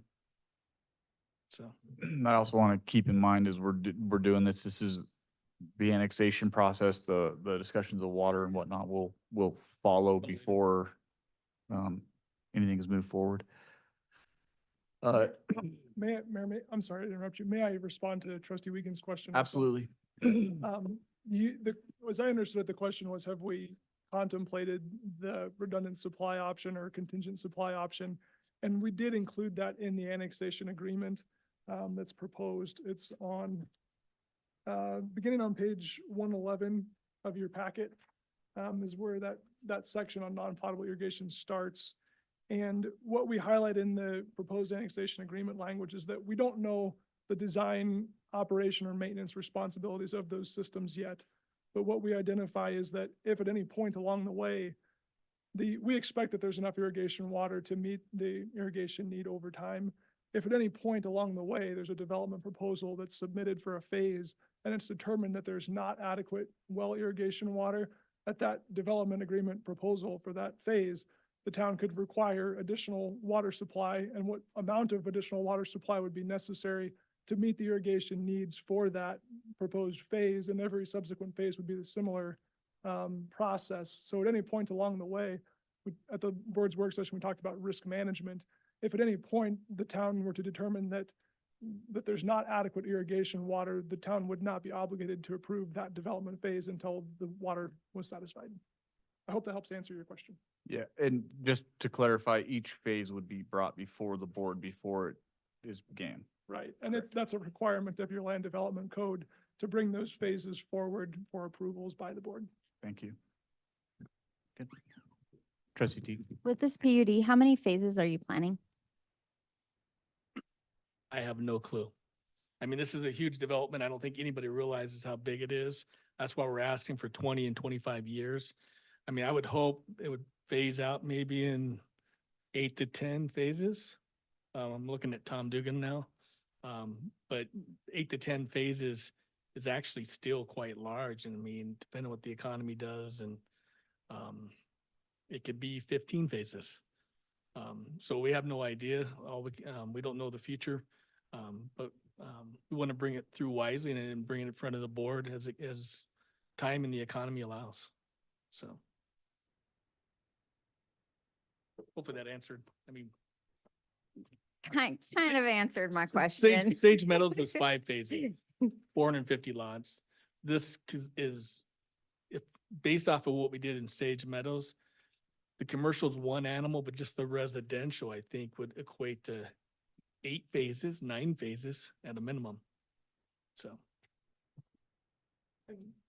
And if it helps too, from my prior experience in other communities, sometimes when you get into commercial scale development, sometimes one business is 1 phase because they have a need and a desire to open now and they want to proceed, and you plat 1 lot for that 1 business to get that business to your community for economic development purposes. So sometimes your commercial phases get much more varied from what we typically see in a residential phase type of development. And I might note, I actually did not want to phase the commercial at this time. It was 2 years of discussions with Cody Bird of convincing me that he needed that commercial to come with the residential, because if he doesn't have it annexed all the way to County Road 58, he can't go out and ask that UC Health or that other entity to come to Wellington. So it was kind of give and take, and it could have went either direction a year and a half ago. We decided to go ahead and annex the commercial at this time now too, knowing that it's probably 8 or 10 years, 6 to 8 before we're at that point. Got it. One more question. I think Cody, you might be able to answer this for me better. In our ordinances related to annexation, are we requiring developers to come with fully prepared water allocations? Is that now, or is that part of the development agreement? Excuse me, I should have brought a water. Your question was related to the land use development code. Did you have a specific section I could reference? So no, I'm asking, so when you're looking at annexation, in our annexation requirements, is it required to bring water contributions for non-pot, or is that under the development agreement? The land use code does not specify a standard for when the water is brought. Not land use, under the annexation. Annexation is part of the land development code, so I might not be understanding the question. Got it. So under our land use code, there are no water requirements stated for future development or development proposals. It sounds like you've done some homework and have a code reference. I don't know. I do which- not. That's why I'm asking you. You're our planner. So I So would if assume. If the question was, what I thought initially was, does the land development code specify when water is allocated? No, it does not. As part of annexation, one of the things the town traditionally requires is what are the existing historic water rights associated with that property to evaluate appropriateness of whether the town wants to pursue that. And if there is irrigation water associated with the properties via wells, in the water world, when the well is adjudicated, it can only be used on that property. Correct. So if there's an existing water right for groundwater associated with that property, it makes really good sense for the town of Wellington to require that to meet the irrigation needs of that development proposal. Otherwise, that water doesn't have value anywhere else except for on that property. If it's developed, what better use than to minimize the capital risk to the town for our treated water supply?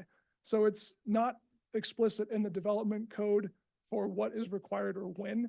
The town has had a practice of evaluating that and establishing that as part of our past annexation agreements for how to handle existing water, groundwater supplies on those properties. Got it. So I'm just talking about non-pot water. Do we require developers to bring non-pot water now related to our ordinance or code? Feel like that was the question I was answering. Can you help me out on what I'm missing? Is non-pot water required for development? For developers to bring non-potable water feasible to do a development? That's my question. I don't know if I'm, The short answer is no. okay, perfect. The- That's my only question. Oh, okay. I'm I sorry, don't want a think short it's answer. I was like, no, we don't require it. So Okay. if we have another developer coming in, we're not going to require it. We'll evaluate it, but it is not a requirement for approval of annexation. Correct. The land development code does not specify any of those requirements. It has been a practice of the board to evaluate those and make a case-by-case decision based on your annexation or development agreements. Got it. I'm sorry it took me so long to get there. Thank you for helping me. Sorry. That's Perfect. Trustee Gator? Thank you for cleaning some of this stuff up. I just wanted to clarify. So when it talks about the contingent supply, basically what this contract says is it will be evaluated at that time. It doesn't say you have to have it. It doesn't say how much. It just says at each phase we'll evaluate, is there a need for contingent supply? Yeah, Okay. that is the way it's structured and it's based on, we don't know what the development Right. pattern is going to be, the timelines, or what those wells are like in the future. Absolutely. Yeah. And I appreciate the way that's worded because I know that was a concern I raised in the work session is, if we're talking about setting a precedence for future, I like that it's going to be evaluated, not just universally forcing everyone. Because again, for, a PUD that's 300 acres, there's a different story versus a smaller development to then have that. So I appreciated that. The other thing that I had a question on, let me find it.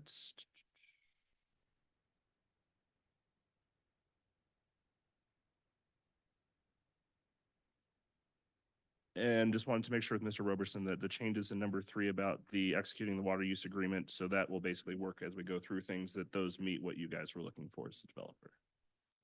I'm talking about the special. purpose Yes, entity. it says that basically we'll complete and execute a water use agreement. So it sounds like as we go through that, we'll build that water use agreement. What are the fees going to be and things like With the that? first phase, yeah, and the Okay. first development agreement.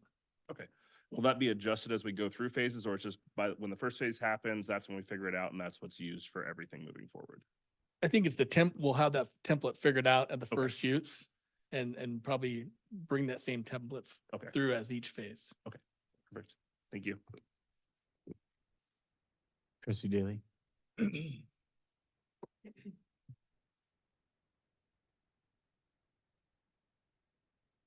I lost my notes.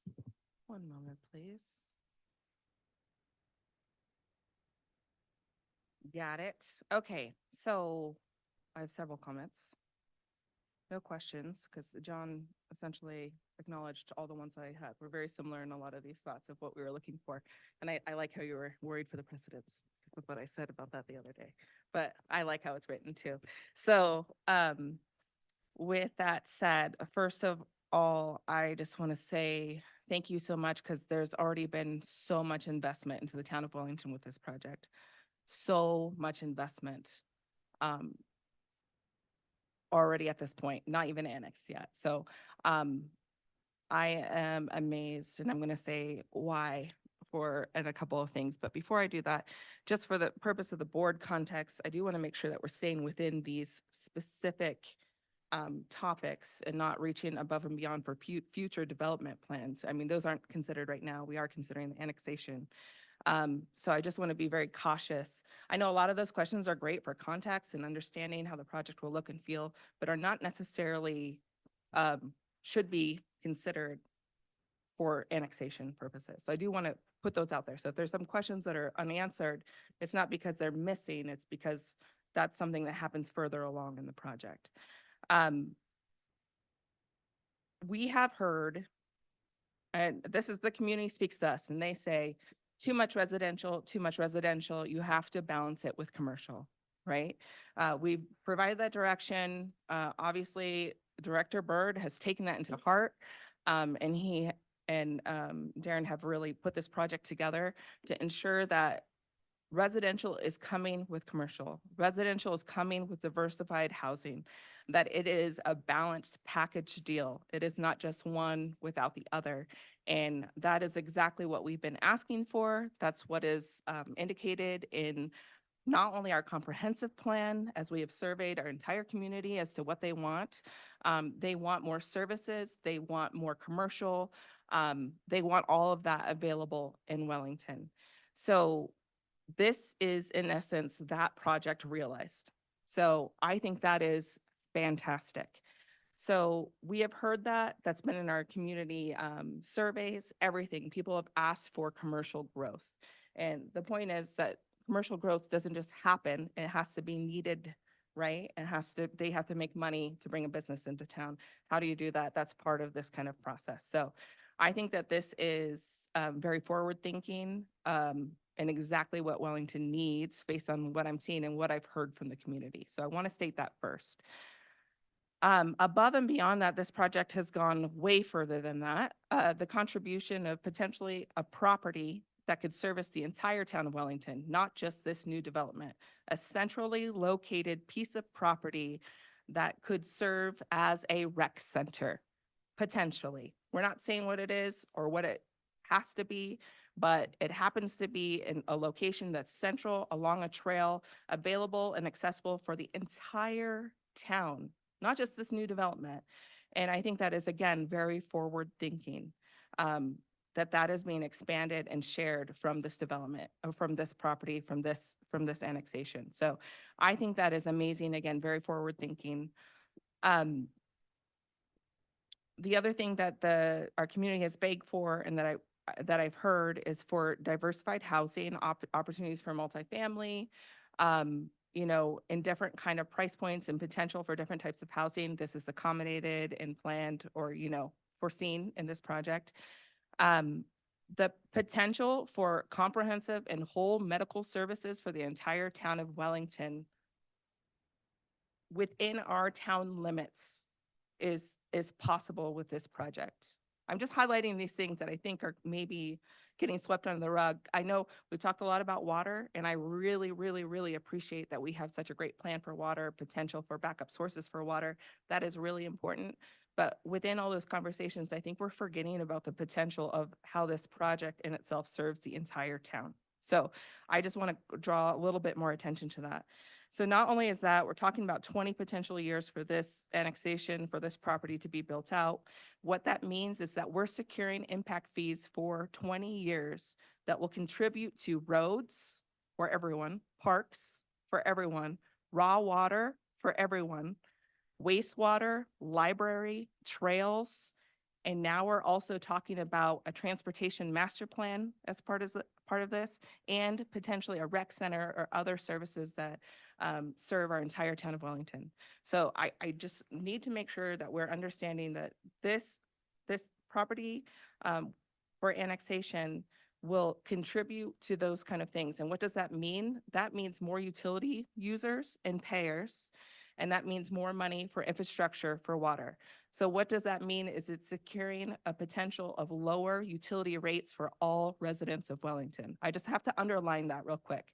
Projects like this and this annexation means that we will have more control and more leverage for better utility rates and better build out of infrastructure for the entire town of Wellington. Okay, the water capacity questions have been thoroughly asked and answered, and in my mind, completely meet all my needs and questions and possible concerns. I think that's fantastic, and the fact that it has to be readdressed, measured during every development phase helps us to rest assured that nothing will be built that can't be accommodated. And then, as John mentioned, the potential for precedent in this project that we may or may not want to hold as standards for future ones, I think is a great opportunity here too, because these are best practices. So thank you very much for this presentation. We've seen this so many times. So I did want to underline those items though, because I don't think people understand what this means for Wellington.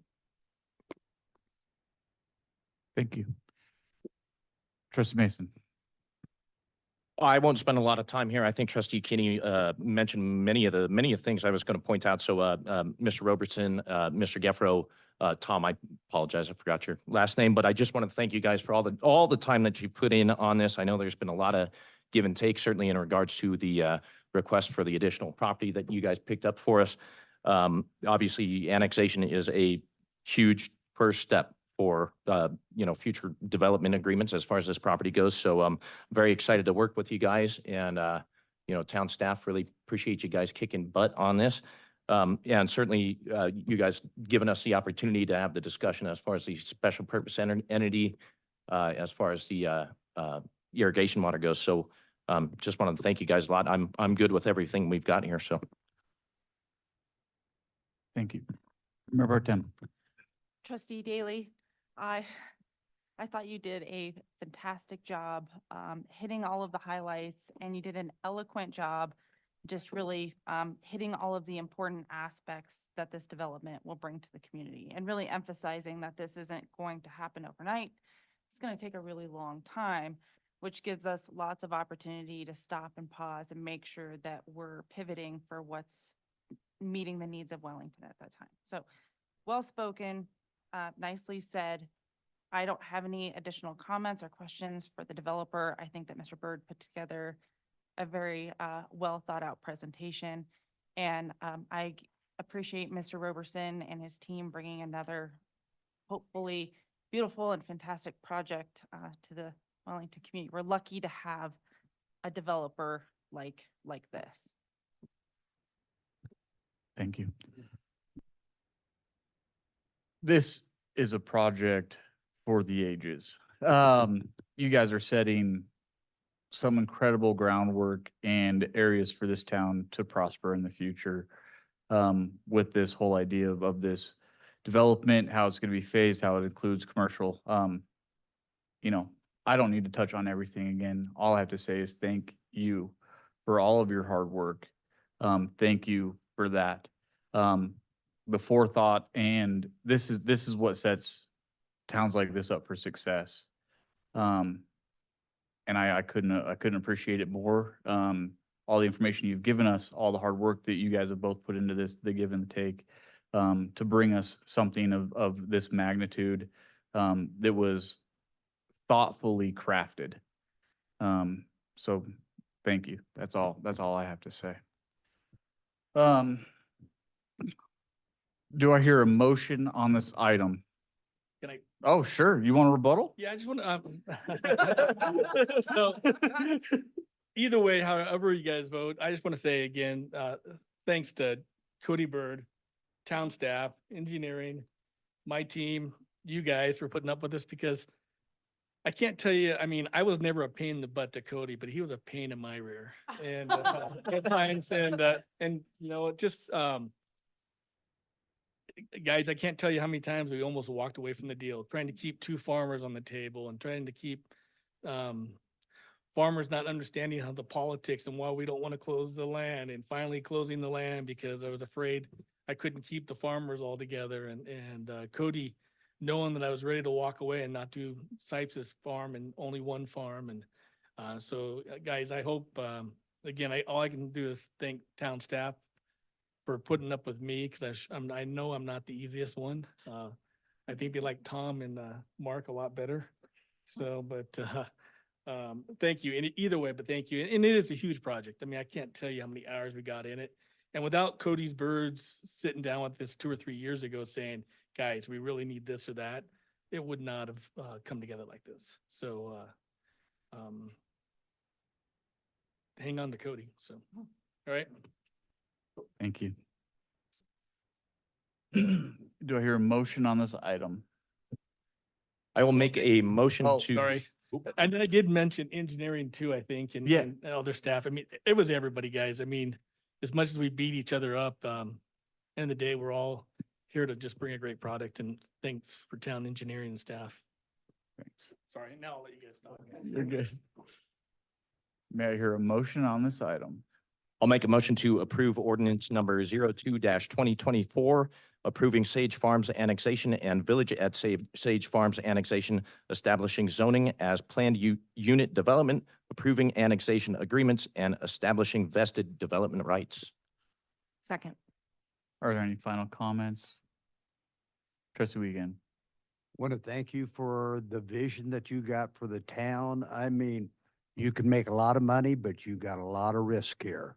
I mean, over a 25-year period of time, I've seen people make it and get broke, and I appreciate the vision that you got, and it's going to solve so many problems for our town. Hopefully 58 having an interchange down there. I mean, things that this can bring to our community.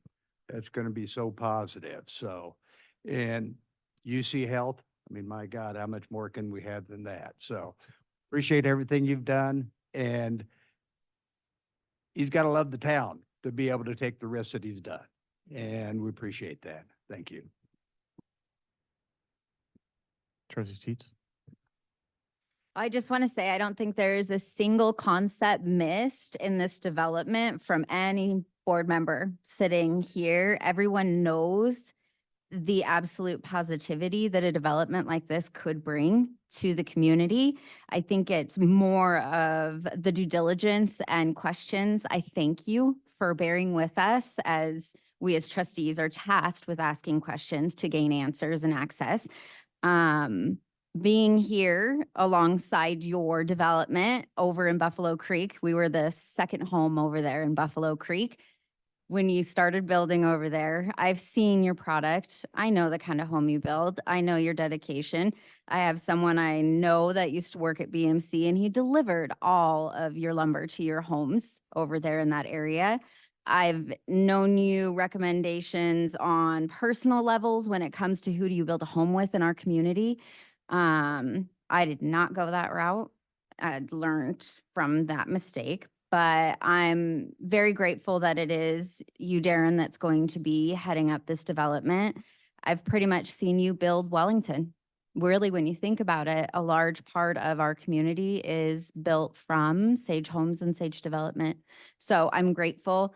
I look forward to the commercial aspect. I just want to make sure that we're paying attention to the small town businesses that are on our Cleveland Avenue as that becomes a major commercial epicenter.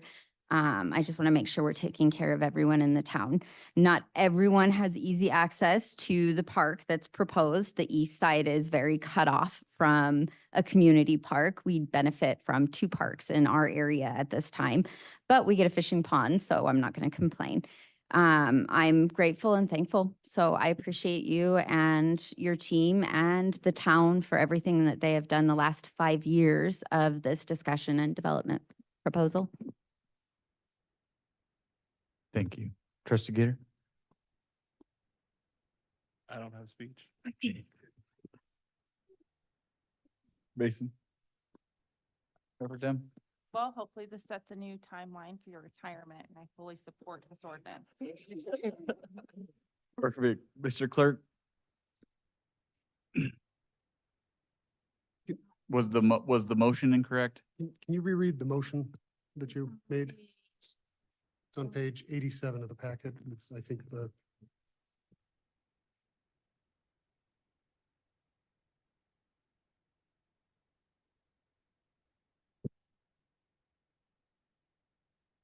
Are we good?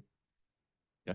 I will move to adopt ordinance number 02-2024, conditionally annexing the Sage Farms annexation and village at Sage Farms annexation to the town of Wellington and zoning the property planned unit development in accordance with the zoning map for Sage Farms PUD and updating the official maps of the town.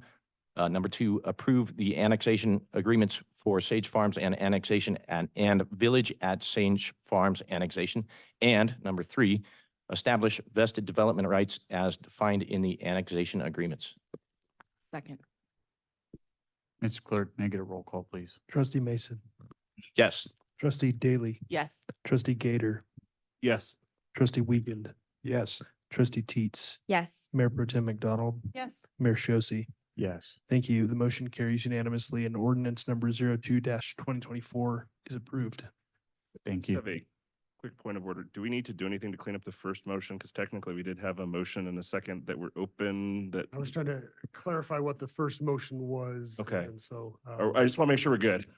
Okay, with that second motion. awesome. Thank you, guys. Thank you.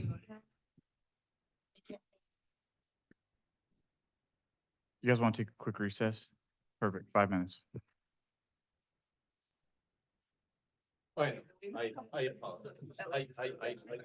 It doesn't bother. It's just we were like. Oh, motion to recess at 8:34 by the mayor. Motion to recess at 8:34 by the mayor. Thank you. The country, yeah, we did. We did. We did. We outdid Frazier. Mhm. We did. Not yet.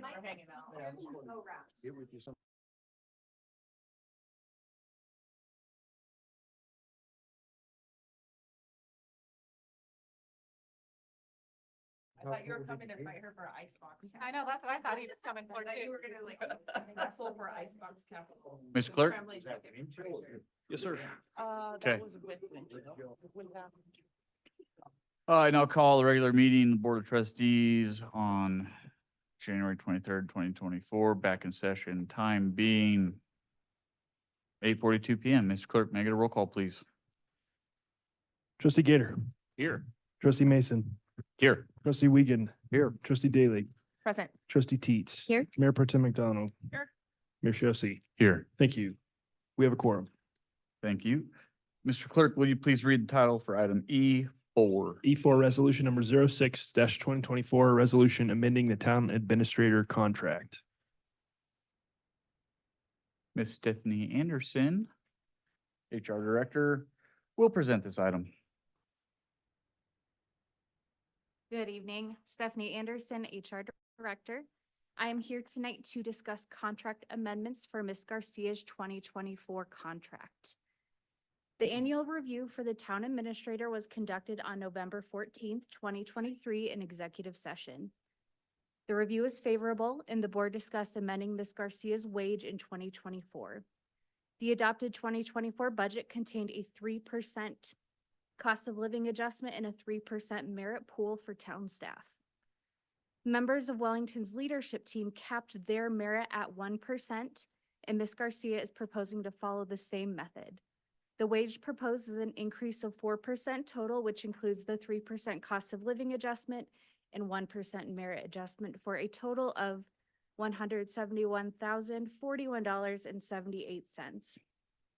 Ms. Garcia is also requesting a stipulation that if she is terminated from her position while capable and willing to complete the job duties within 6 months of the swearing in and seating of new governing body members, she would be entitled to 12 months of paid salary to include 12 months of health care coverage unless other employment is secured offering medical benefits.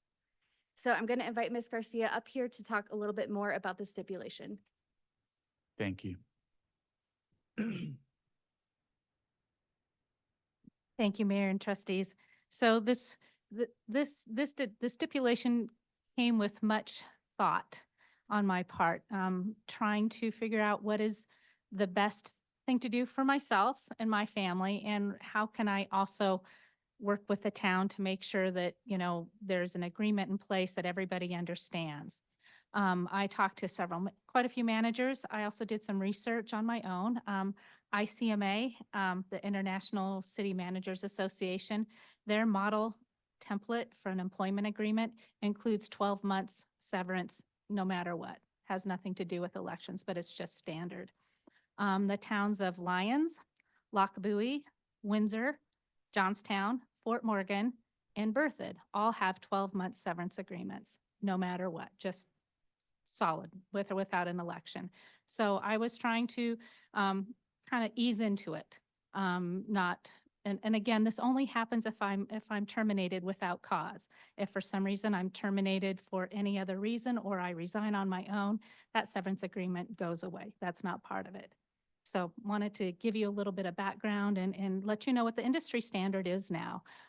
Back 15 years ago, it was 6 months, and it's not that anymore. I think the volatility of the town manager, city manager position is such that it has pushed it to that severance requirement or severance option. Do you have any questions for me? Thank you. Trustee Wiegand, No questions at the moment. Mayor Pro Tem. I just have a follow-up question. Mhm. Last year, when we were doing your evaluation, I made a recommendation to the board to consider making a change to the town code, transitioning our town administrator to a town manager, Mhm. because it provides better comparables and it is a better representation of Ms. Garcia's role in this community. Is that something that's being considered with all of the codification that we're working on? We are working on that, along with changing everywhere it says town clerk / administrator. There's a lot of cleanup, but yes, that is certainly on the radar. Thank you. That's my only statement. Thank you so much for your commitment to our community. You bet. Thank you. Trustee Mason. No questions? Trustee Daly. I have to commend both you and your entire leadership staff that has agreed to the 1% merit adjustment. That's, I have to underline this one too. This job comes with a lot of sacrifice. A lot of people who work for the town of Wellington do it because they're so passionate and they love our town. And they do hard jobs to do that. Now, on top of that, the indication is here, obviously in your contract and with the rest of the leadership team, that not only are they sacrificing with their time and effort and contributing so wholly and amazingly to our town, they're also sacrificing their merit increase with the hopes to spread that amongst other employees, because in leadership positions, you know, salaries would be higher. That 2% that you're talking about contributes a lot more to other employees.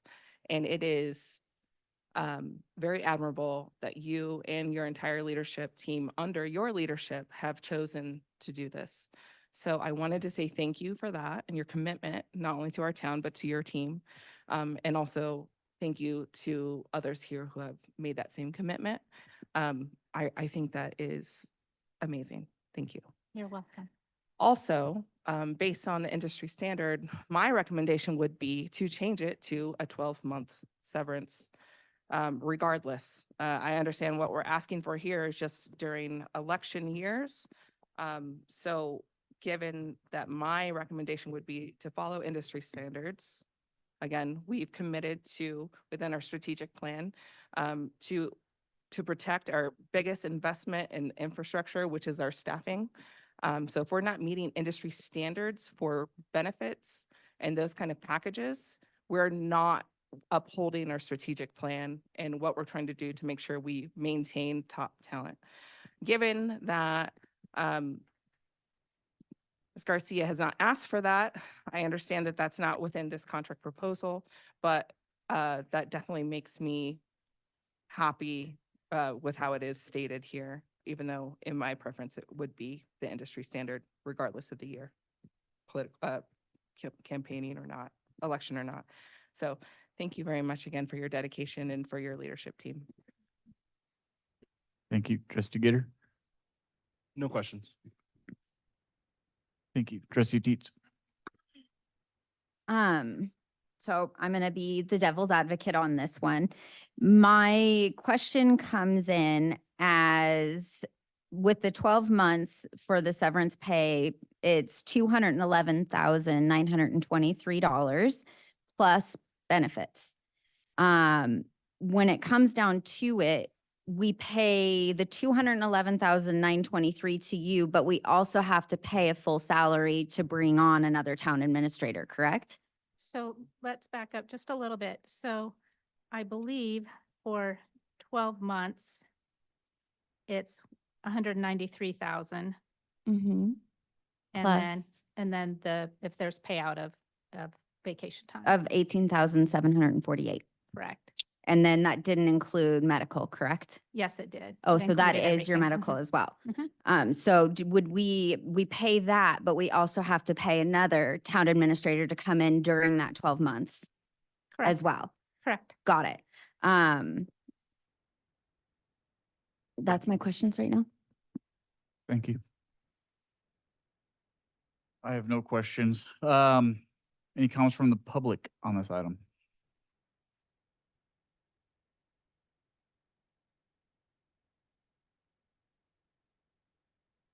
Hi, good evening. My name is Ed Cannon.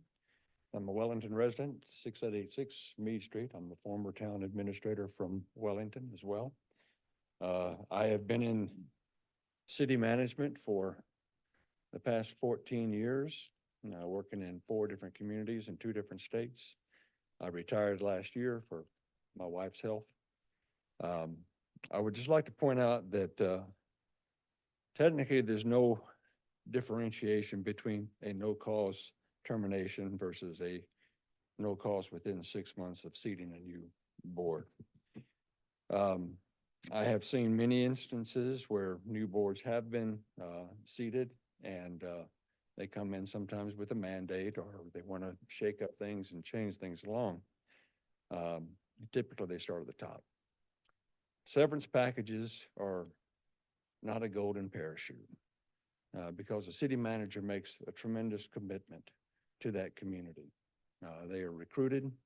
In my case, I had to move almost 1,000 miles, sell a home, uproot family and friends, and sever all those connections. And I call Wellington my home. I called it my home from day one. This is where I live. This is what I care about. We've mentioned the ICMA. ICMA is a very, it's our professional organization. City managers who belong to ICMA follow a code of ethics. It's a prescriptive code of ethics. In other words, it's not aspirational. You will abide by these codes. You will provide this kind of service. You will do these, and I think there's 13 tenets on the code of ethics. The industry standard and the sample contracts that ICMA provide for a 1-year severance package. It's not unheard of in larger cities to receive up to 2-year contracts. I know from experience and from experience from other managers that it's a minimum of 6 months, once you leave one organization to secure employment at another. Sometimes that can run up to 18 months. Severance package is there so that a manager who's made that kind of investment in the community has the opportunity to serve that community to the best of their ability. And if they're terminated because they don't like them or there's a new election and so forth like that, it's not their fault. It's not their fault. And I would agree that instead of differentiating between 6 months after an election, because 6 months and a day after election, they could be terminated and save half the severance package. I would recommend the board amend this agreement to include 1-year severance for no cause and leave out the language concerning 6 months after seating a board. Thank you. Thank you.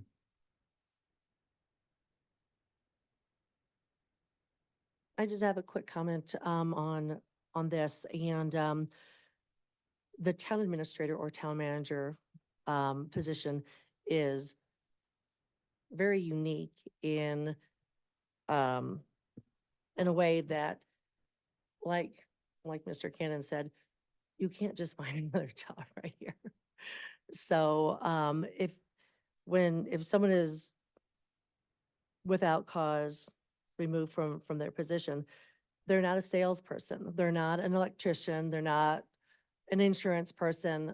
They have to travel quite a distance to continue in their career.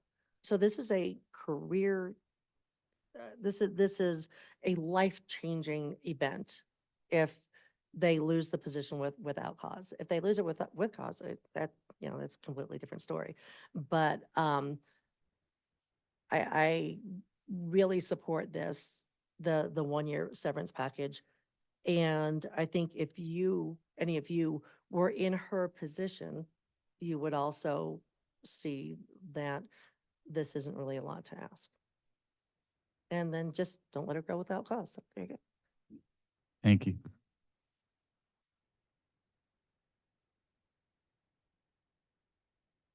All right, no more further public comment. May I hear a motion on this item?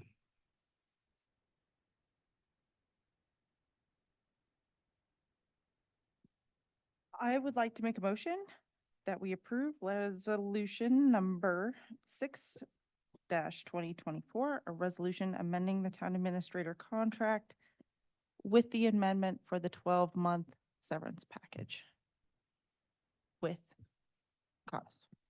Is that correct? Without cause. Thank you.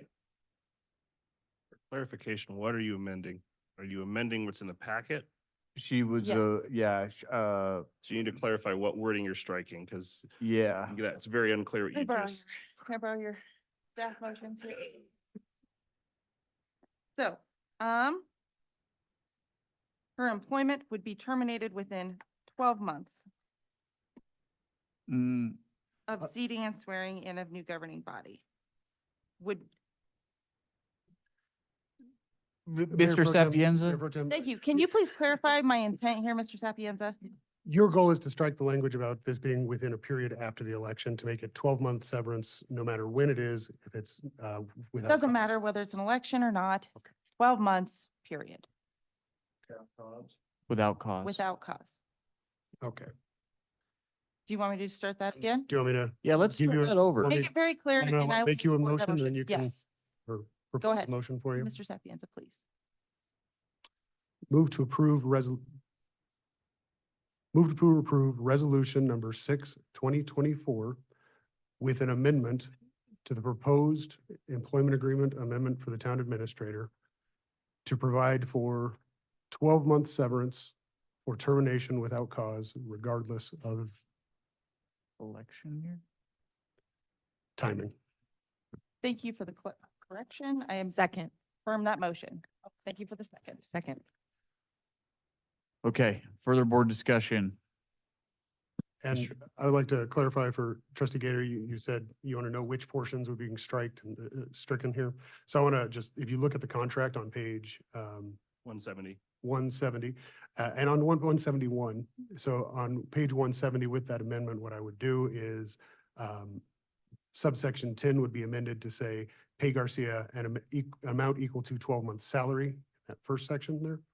And then on page 171, where it has the new language regarding severance after an election, that portion would be taken out. So it would be just a one provision say offering 12-month severance if she's terminated without cause. How do you determine without cause? Because that's pretty subjective. Cause is really determined by the board. It would be malfeasance in office. It would be dereliction of duty. There's provisions within our code about removal of officers with and without cause, and the reason for that. The board would have a hearing. There would be a public hearing. It'd have to make findings of fact. So there's a process for that in our code. Trustee Wiegand. Well, first off, I want to thank Ms. Garcia about reducing the amount of pay that she's going to be getting. and she heard us and, you know, she put her skin in the game too. So I really appreciate that. Again, I think you're doing a good job and, with politics being so volatile anymore, I can see your desire to protect yourself, protect your family. And, right, I mean, it's anytime after a year, is that what it was, or any time that they give? Period. It's just Any period. time without cause. Any time without cause, okay, just want to make sure I had that clarified. Thank you. Trustee Teets. I want to thank Patty as well as the entire upper management staff for their option to go with the 1%. I know we had a conversation and I am very grateful that that was listened to so we can even out those 35 that are sitting well below. I'm hoping that this aids in helping keep some public works employees and makes it more attractive to retain additional employees later for our water and wastewater plant that are coming to fruition here towards the end of the year. At the start of this, I was very uncomfortable landlocking in a town admin for a year. Or 6 months as it was initially proposed, just because of the fact that we do have another election coming up. And I didn't want the town to pay for a board's decision to remove or keep a town administrator. But I also understand the side of it of protecting your interests and protecting what you're looking at moving forward if you are removed for cause, well, without cause, for say just personal opinion, or you just can't work well with the board. So I'm grateful that we have this opportunity to look at this. It's, like I said, it's hard to support because I don't want to landlock in a town admin plus pay additional funding of however much an admin costs to bring on as well as pay. But I'm a frugal penny pincher, so that's where this comes from. But I do support looking at the 1 year, and I thank you for cutting yourself to the 6-month mark and that our board has chosen to move it to the 12-year mark, not 12-year, 12 months. Somebody fire me now. Right. Thank you, Trustee Teets. Thank you. Trustee Gator. I would like to echo what Trustee Teets and Wiegand said. I do appreciate you as a leadership team working with trying to push some of the merit down to the other staff, and I appreciate that. So 4 years ago, the town went through removing a town administrator without cause. I was very vocal at that point that I was not in favor of how that was handled at all. I don't like that, period. That being said, nothing's changed. I still don't like that. I feel like if there needs to be a removal of a town administrator, it should be for a reason, not just because personalities clash, things don't work out. We all have personalities, we all have different things. So that being said, I feel like 6 months, I mean, normal, if you have a severance in most jobs, you're lucky. And if you have a good severance, you got like 2 months. We have a very well-paid position. I feel like 6 months was an adequate number. I do not support moving that to 12 months. I understand the politics and things of that. So I understand the reasoning behind it, but I cannot support 12 months. So that's kind of my position on that. I appreciate the reduction in pay, but I would not be in support of the 12 months. I'd be willing to compromise to keep it 6, but outside of that, that's where my support would be. Thank you. Trustee Daly. I do want to read from our strategic plan. We put these both within the same pillar as utmost importance. So the first one, everybody's very familiar with. These are within the same category, same level. The first one, we said complete a water treatment plant and water reclamation facility expansion projects under budget and on time. So that was our top infrastructure item. Within that same thing, at the same level, we indicated that within our strategic plan, the infrastructure, this is just as important. Prioritize organizational strength to retain, attract, and support town staff. So meeting basic minimum requirements rather than meeting industry standards is not accomplishing what we put out within our strategic plan is our needs and goals for Wellington to be where it needs to be. So I just want to highlight that that is a plan that we all agreed to, that we built together. So my interpretation of that is meeting just the basic minimums, not good enough. Being able to retain and attract, at least hit the industry standard. So I do want to put that out there. Also, actually, I'm just going to leave it at that. I think this is great. I definitely support it for the 12-month severance. And I do want to notate that this is for without cause. Like that's the most important. This scenario should never occur. So this fake money we're dealing with doesn't really matter because you shouldn't fire someone without cause in general. And that makes it, oh, this is the other thing I really wanted to mention. I don't want to bring my organizational leadership stuff into this, but if you want employees to work their best for you and to be empowered to do the best, you provide security, right? You don't make them fear for their jobs, for their livelihood. You put them in safe situations where they feel secure and cared for, right? That's how you help people from a management perspective have the best output and performance, right? So if we are limiting security or not giving industry standard level of security in a job that's the most important job in the town of Wellington, then we are not empowering our staff to do the best that they can and encourage them to have the highest performance possible. Thanks. Thank you. Trustee Mason? Ms. Garcia, I think you've been an excellent town administrator. And I just want to say, I think if a future board was to remove you without cause, I would find that to be highly inappropriate. And I think taking this step helps to ensure that there's a second thought before such an action would be taken.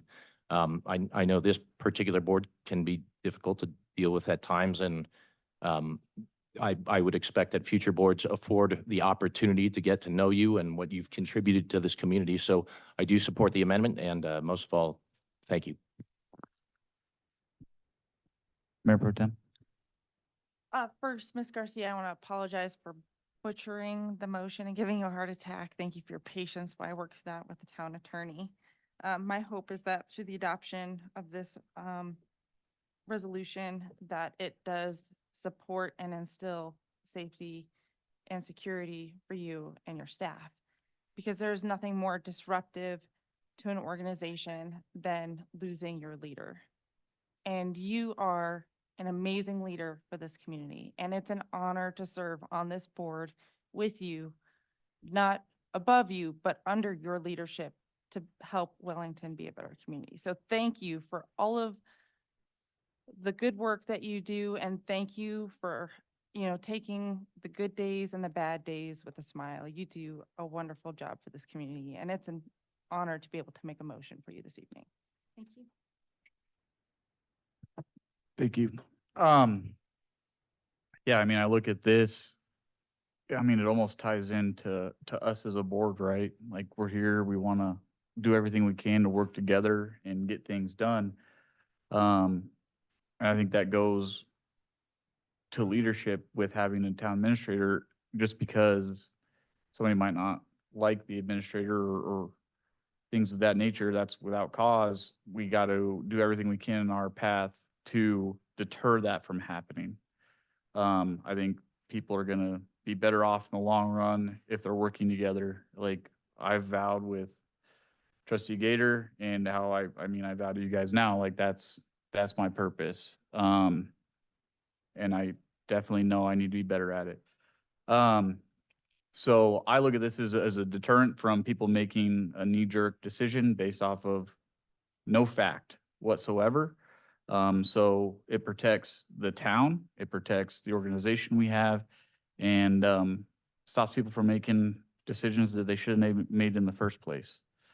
And so I fully support this decision, this amendment, and I thank you, Ms. Garcia, for your hard work. Thank you for giving up your merit, along with a lot of the other leadership to help this organization thrive. So I appreciate all of you and thank you for that.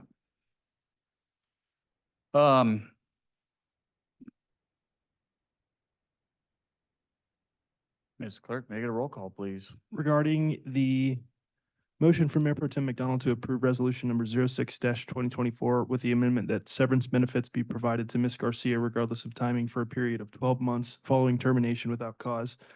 Mayor Pro Tem McDonald, Yes. Trustee Daly, Yes. Trustee Mason, Yes. Trustee Gator. No. Trustee Teets, Yes. Trustee Wiegand, Yes. Mayor Shosse. Yes. With a vote of 6 in favor and 1 against, the motion carries and resolution number 6-2024 is approved with the stated amendment. Thank you. Thank you so much. It is my pleasure to work for you. So, and I appreciate your leadership ever so much. And I'm really loving our one-on-one meetings that I'm having with each of you now. I know we didn't do that at first, but it's been a huge improvement in my communication to let you all know what's going on in the town. So thank you for everything. Thank you for the contract amendment. Greatly appreciated. Thank you. All right, Mr. Clerk, will you please read the title of item E5? E5, ordinance number 03-2024, an ordinance of the town of Wellington, Colorado, recodifying municipal code chapter 6 concerning business licensing. Thank you, sir. Mr. Dan Sapienza, the town attorney, and Ms. Garcia will present this item. Thank you. I'll be very brief on this one. This ordinance was presented to the board on November 28th, and there was considerable discussion about a few items in it, in particular with relation to denial of issuance of business licenses, as well as revocation of licenses for violations of state and federal rules and regulations in particular. The ordinance was brought back for a work session last week where there was a productive discussion among the board members. And here it is again today. This is a recodification of chapters 1 and 2 of Articles 1 and 2 of Chapter 6. Chapter 6 has to do with business licensing. This affects Articles 1 and 2, but it leaves in place Articles 3 through 7. Articles 1 and 2 have to do with business licensing and sales tax licensing. The idea here was largely to simplify our code, to make it administratively efficient at the front end. Our existing code with relation to business licensing is cumbersome, to put it mildly. So if there are additional questions, I think the board has had a considerable discussion over 2 meetings, but I just wanted to give that brief introduction. I'm happy to answer any questions. Perfect. Thank you. And then I think Town Administrator Garcia had some comments as well. Yes, so I did, pursuant to the conversations at the last meeting, I did reach out to the Chamber of Commerce to ask specifically about business licensing. I spoke with Troy Hammond, who is the president. He reached out to several businesses and business owners to get feedback. When I spoke with him, the only feedback he had received was positive feedback, and that he acknowledged one person who was a handyman who stated his efforts had been, all his questions had been asked well, and that Danae, who works in the planning department, just was a huge help. So he was going to let me know if anything else cropped up, but I hadn't received anything as of this evening. He felt like we had a really good process in place. I talked him through what the process will be looking like, and how applicants will be able to get online and be able to look at their applications and check status and things like that, which will be a huge improvement to our current process. Thank you. Questions from the board on this item? We'll start with Trustee Mason. No questions. Trustee Daly. I don't have any questions. I know a comment and question that did come up during our working session was regarding the fee schedule, which would be handled separately in of this entire process. So I want to make sure that we don't get caught up in fee schedule since this isn't before us tonight. But I agree with all the changes, and I appreciate taking out state, federal, those kind of things. Thanks. Thank you. Trustee Gator. Like Trustee Daly said, I do appreciate the changes made to keep it to Wellington. Let's enforce Wellington's laws. So thank you on that. I know, because I wasn't able to compare old versus new. Was there anything else that was changed or added to this one versus what we covered in the work session? No other sections or anything? No. Okay. That was the only question I had. Thank you. Trustee Teets. I do have one question, as there was a change to the document from the previous packet that we had during our work session. And that's section 6-2-50, the change of use and notice of change, change of location, nature management, is the word that has changed or use. I'm sorry. Which It's section are you in? 6-2-50, And then and which one in there? page 186. 186? Yes. Yeah, 196 in the packet, right? No, I have 186. You have 186? Yep. Well, you printed it. Okay, page 186, 6250? Yes. Okay. Or use are permitted for business licenses issued. But in section 6-2-70, which is the next 2 sections over, it says no license shall be assignable or transferable. So I'm just trying to figure out, like, I don't mind that it's in there. I'm just trying to figure out if those two contradict each other. License not being assignable or transferable, it's issued to a business, an individual business. That business cannot then sell its business license. That's what 6270 is saying. 6250 says is you can change your location or your management. It's still the same business, you just cannot assign that business license itself. Was there a reason the word was added? Do you know? In 6250, I can't, I am not, I did not realize there was a change in this one. So, Okay. Cody, do you know by chance? Were you We- involved with this? After Oh, no, speak- I'm sorry, Ethan. After speaking with Mr. Byrd, he identified that there was a typo in section 6250. So we presented basically cleanup of that to specify exactly what the intent of that category said. I don't believe that the intent of that category was changed by the verbiage, though the verbiage did change. And I believe Mr. Sapiens' explanation is, should be fully sufficient to help you understand exactly what that section of the proposed code means. And I do apologize in response to Trustee Gator's question where I said nothing else had changed. That was a typo that had been corrected and it wasn't a substantive change and so it wasn't on my mind. So I do apologize. But it was intended to clean up that section. There was some language there that I think it was a sentence that got sort of split in the original version and so it didn't make. So is this saying that if someone changes their manager at their place of business, they have to notify you in 10 days? Because that's how I'm reading it. So change of use or notice of change. So if I am a company and I change my manager, do I have to notify you within 10 days of changing it? Changes of location, nature, management, or use. Yep. You need to notify the town of those changes. Those would be changes that are on the application. And the application does not say who is, the application with the town does not say your manager is this person. It means management generally on like who owns and operates the business. It isn't saying if you fire your assistant manager, you need to notify the town. That's not what that's saying. So it's the manager of the business It's license. it's the management of the business. So if I'm running my business and I sell it to Kaler, he has to then notify the town within 10 days because there's been a change in management. Change in management. Okay. However, if you, and that would be if you If sell I- your business, and so you sell John Gator LLC to Kaler, and Kaler becomes the new management of John Gator LLC, yes, that is change in management. But if John has the LLC and he's like, hey, I want you to manage it for me, he does not need to know. He employs Kaler as his manager, and he fires Kaler as his manager of John Gator LLC and hires Trustee Sorry, Daly. as the Kaler, I'm not a manager. nice guy. That is All a right, change I in just wasn't staff, that is performing. not a change in management of the Okay. business. So that is it's a. Did that answer your It's- question? And Trustee and Keats? it's really the information that's on that, it's gonna be the information that's on the application materials. And so, that's a real key in doing this is, our application has, the form for business license has a lot of different information. We're still working on that with, the clerk's office. So. Would be a good thing to change that. Would it be a good thing to change that from management to ownership? That would take the clarification. Management, management is the right term here, I believe. You're a lawyer, I'll believe you. Management is right. I think there's a reason why management is typically not listed in this section.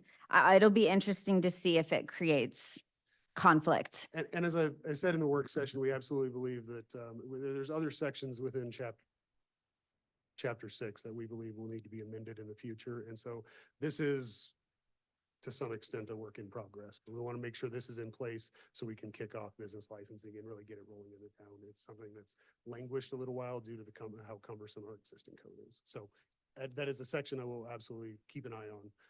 And if that needs to be amended in the future, we'll bring that back.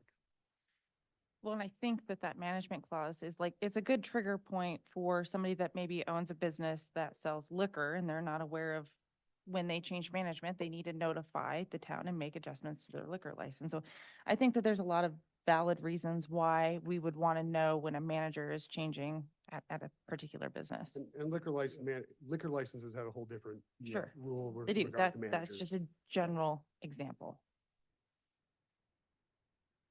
I'm good. Okay. Did you have anything else, trustee Teets? No, that was my, Okay. really my only question is it's just how it was worded, it was worrisome.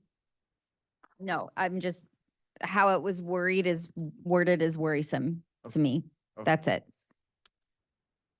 Fair. Trustee Wiegand, nothing more comments. Mayor Pro Tem's good. You're good. I'm good. Perfect. Okay, we will open this up for any public comment on this item.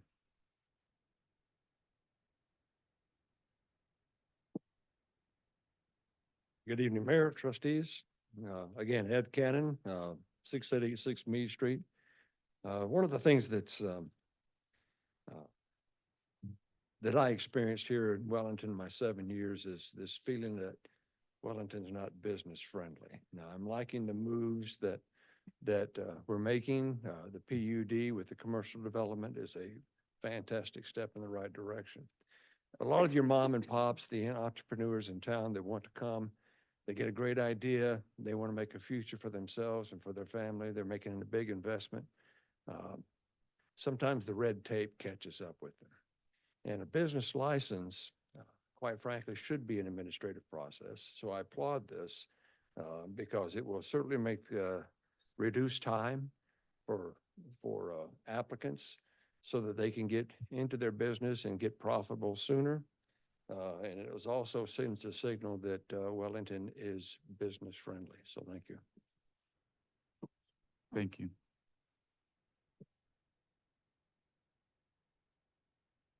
All right, no more further public comment. May I get a motion on this item?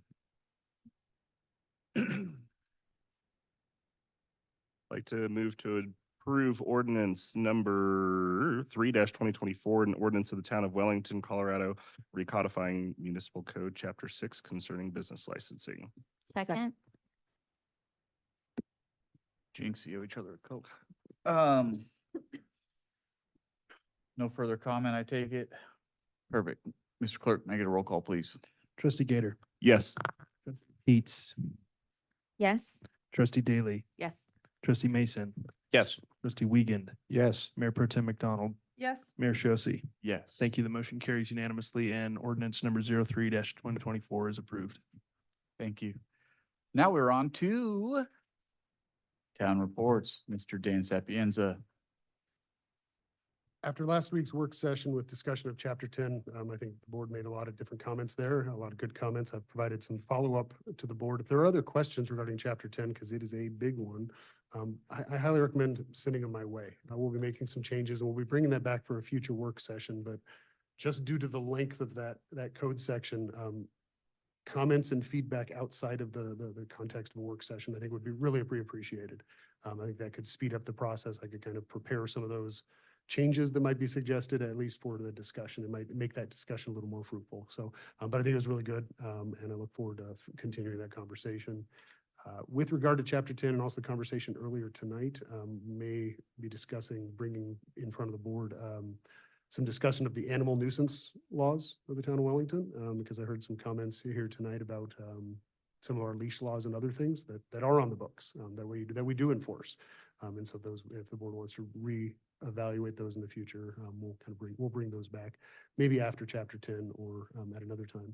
But I think that'd be a fruitful conversation. And also regarding the discussion tonight with NOCO Humane, I know a couple of trustees will be having those conversations with the community for some feedback. I ask that you keep me in the loop on that. I think it'd be I would like to get to that February 13th meeting with at least some sort of plan. There's a lot of moving parts with that. It's a IGA between 3 communities that are then contracting with a third-party vendor. So this board at that meeting, drafting a contract kind of off the cuff could be problematic, but we can make it work. So I just ask, keep me in the loop so we can kind of plan, and so that we can come to that February 13th meeting and be productive. So look forward to working with you on that. Thanks. Thank you. Ms. Garcia, No report tonight. Thank you so much. thank you. The other staff communications have been included in the packet. Anybody have questions on any of these? I do. Perfect. Trustee Teets. So this is related to the total monthly production, and this is referring to the year's total monthly production. In my calculations, when I'm looking at it, and I'm hoping that Megan can give us a total cost on what the unbillable water was for the year of 2023. I know I'm looking at 232 acre feet in these reports that I'm seeing that went through processing but did not go to our water treatment plant. So and I know that those numbers can be off or wrong, but just a generalized understanding of where we're sitting at as far as the billable items for process compared to revenue that came in. Trustee let- Teets, point of clarification, just for the citizens that are listening in, I just want to make sure that you're referencing or asking questions about staff communications, item 3B, the monthly utility report through December 2023. Is that correct? Give me 1 minute and I can tell you. Are you wanting a page number? No, I'm asking, you said you were talking about production. I just want to make sure that that's the report that you're referencing for people that are following along online. Yes, page 211 Okay. and 210. So yes, the monthly utility report through December 2023. Yes. Thank you. We'll get some information together and send that out to you. Perfect. Send it out to the trustees. Okay, Awesome. thank That you would so be much. great. Thank you. Thank That's you. all I have. Thank you. Trustee Gator. The question I had is in regards to the treasurer's report, is the plan that will be presented to the board in future, or just it's gonna be in there? Or, The goal is to start doing presentations quarterly, starting in 2024. So we don't want to stop doing them, so they will be presented monthly for probably the next 6 months. And then we will, but in the meantime, do quarterly presentations in front of the Board of Trustees. Mr. Rhodes is wanting to put some more detail and graphs and information in it. So I believe that January, March, so it'd be April, that Okay. would be a perfect. I just wanted presentation. to get clarification on Perfect, that. thank you. And then I'll save my comments to my report. Yeah. This the trustees report? This is not the trustees Okay, thank report you. yet. Thank you, staff reports. Thank you. Okay, no further questions? Okay. All right, at this time, we'll move on to board reports. We'll start with Trustee Wiegand. No report. Thank you, sir. Mayor Pro Tem? Yes. Can I have a timer, please? Timer, Yeah. I'll 3 I'll take time minutes. for this. Thank you. 1, 2, 3, go. My first meeting in this room was in the audience as an enraged and engaged citizen in 2011. Since that time, I've served with 12 mayors in different capacities. As an engaged citizen, as an elected official, and administratively. And so I have been asked by many already, so I will put to use my voice as I'm entitled to through my constitutional right.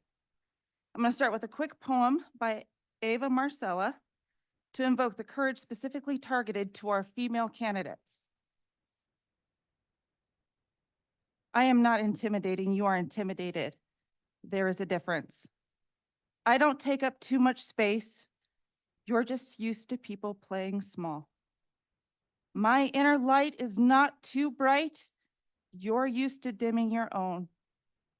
I am not mean nor aggressive. I am honest and assertive. and that makes you uncomfortable. And I do not make you uncomfortable. My presence challenges your comfort. All that is yours. I will not be less to you to feel better about yourself. And now, respectfully to this board, and to take proactive action and to ensure staff, candidates, and fellow elected officials are free from fear of bullying, intimidation, and threats from the Board of Trustees, and creating a work environment for us that is hostile.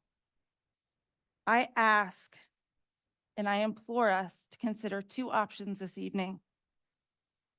As a victim of being bullied and threatened as an elected official myself, I will accept no less than discussion regarding one of the two following options for resolution.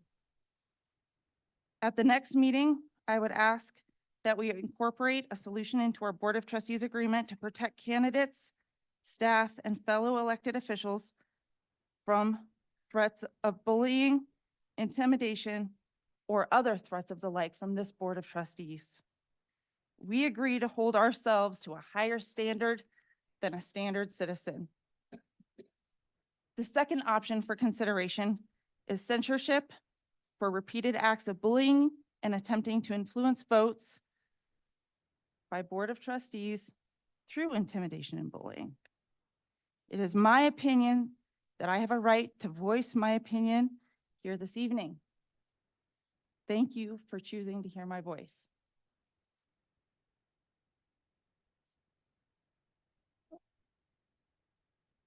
Thank you. You're welcome.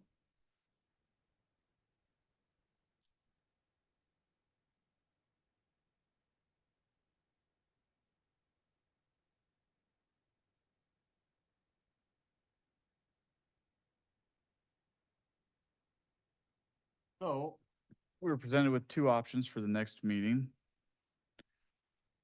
First one was that we readdress the agreement of how we interact with one another as a board. The second was a censure. Can you be more specific on the censure? Yes, I would like a public apology from Trustee Teets for her repeated attempts of threatening and intimidating Board of Trustees. Okay. Be specific. What you do? Please, yes. Thank you. Thank you. Yes, please be specific. If we would like to hold a censorship hearing, I would be willing to disclose that information in a public meeting. Okay. So right now, the board is set with two options, of which I think we should honor the request and come to a decision on how we would like to proceed. I'm 100% behind us adopting the code of conduct on the Board of Trustees, and I would stand behind that 100%. We already have a code of conduct. It doesn't get followed. It's only followed according to certain people, and that's an issue. You don't get to be selective on code of conduct. It's either you're going to follow it or you're not. We have not followed it for a year. Allegations, insinuations, we have sat here and we've heard it all, and not a single board member can deny that they have been a part of or been victim of that. So I will say, if this is related to my post on my personal Facebook page regarding my non-support of Trustee Daly, I will not apologize for that, as it is my constitutional right, as stated, and I love the poem, that I am allowed to say that. I said nothing negative. I said how I felt. And I am allowed, as a female, and males alike are allowed to have a voice. We are public officials, but we are also citizens. We have a constitutional right. Censorship of how one works with another one on a board and how complicated it is to work with said person, that's not hurtful. That is absolutely honest in the complications faced in dealing with a trustee. I have been asked by many people, if this board really wants to look at a censorship of the citizen's voice as us as trustees, I think that's absurd, because if you go back and look at my run for trustee, I simply repeated exactly what Trustee Daly posted on Let's Talk Wellington related to me. So if you want to go there, Please. sorry, if you want to go there really truly, then I don't understand what you're talking about. Removing our voice? I didn't badger her. I wasn't aggressive. There was nothing related to that. So I guess we'll, in this, define what aggressive or what is not or is acceptable for us as citizens to speak. That, at the end of the day, that is a breach of my constitutional right. While I realize I do sit in this position, I also realize that you don't get to just pick and choose who you silence. Because if that was the case, there were multiple times this evening where insinuations were made during our meeting that were not silenced. You don't get to pick and choose. You enforce it all, or you don't get to play favorites. And that, at the end of the day, I will not apologize for my feelings, because you have shared your feelings with other people about me as well. So if this is the game we're going to play, should we follow everyone around with a tape recorder to make sure they're not saying nasty things behind our backs? Like, how are you going to censor this? We have an operating agreement. No one has followed it. So really So- quickly, I just want to so- quote our operating agreement and what it says specifically about for working with each other. There's only two things that it says here in the operating agreement, which was not formally agreed on, by the way, was discussed that we would adopt it at some point in time. So I think that there's some work that needs to be done. So the first thing that it says when we're working with each other is, if there's a conflict or issue between trustees, contact that person directly to deal with it. 2, we will be a proactive and intentional board. Period. So this discussion that we're having about how we are going to treat each other with respect or code of ethics is not anywhere in here on how we are going to work with each other. So I think, in the spirit of our Board of Trustee operating agreement, the best approach is to be proactive and take a step to address the concern and have a discussion about implementing a number 3 that addresses this concern, so that we can ensure that future candidates, current elected officials, citizens, and staff are all treated with the respect that they deserve. Does anybody disagree? I'm behind that 100%. And I prefer if we were voting on the, like, what direction we should go, rather than Yeah. doing what we're doing, just maybe 1 or 2, option 1 or 2, you know? Yeah. I don't need to defend myself up here against anything against. So I'm not- that's I'm not that's what we're participating in avoiding, that. right? So we got to figure this out, guys. All of us.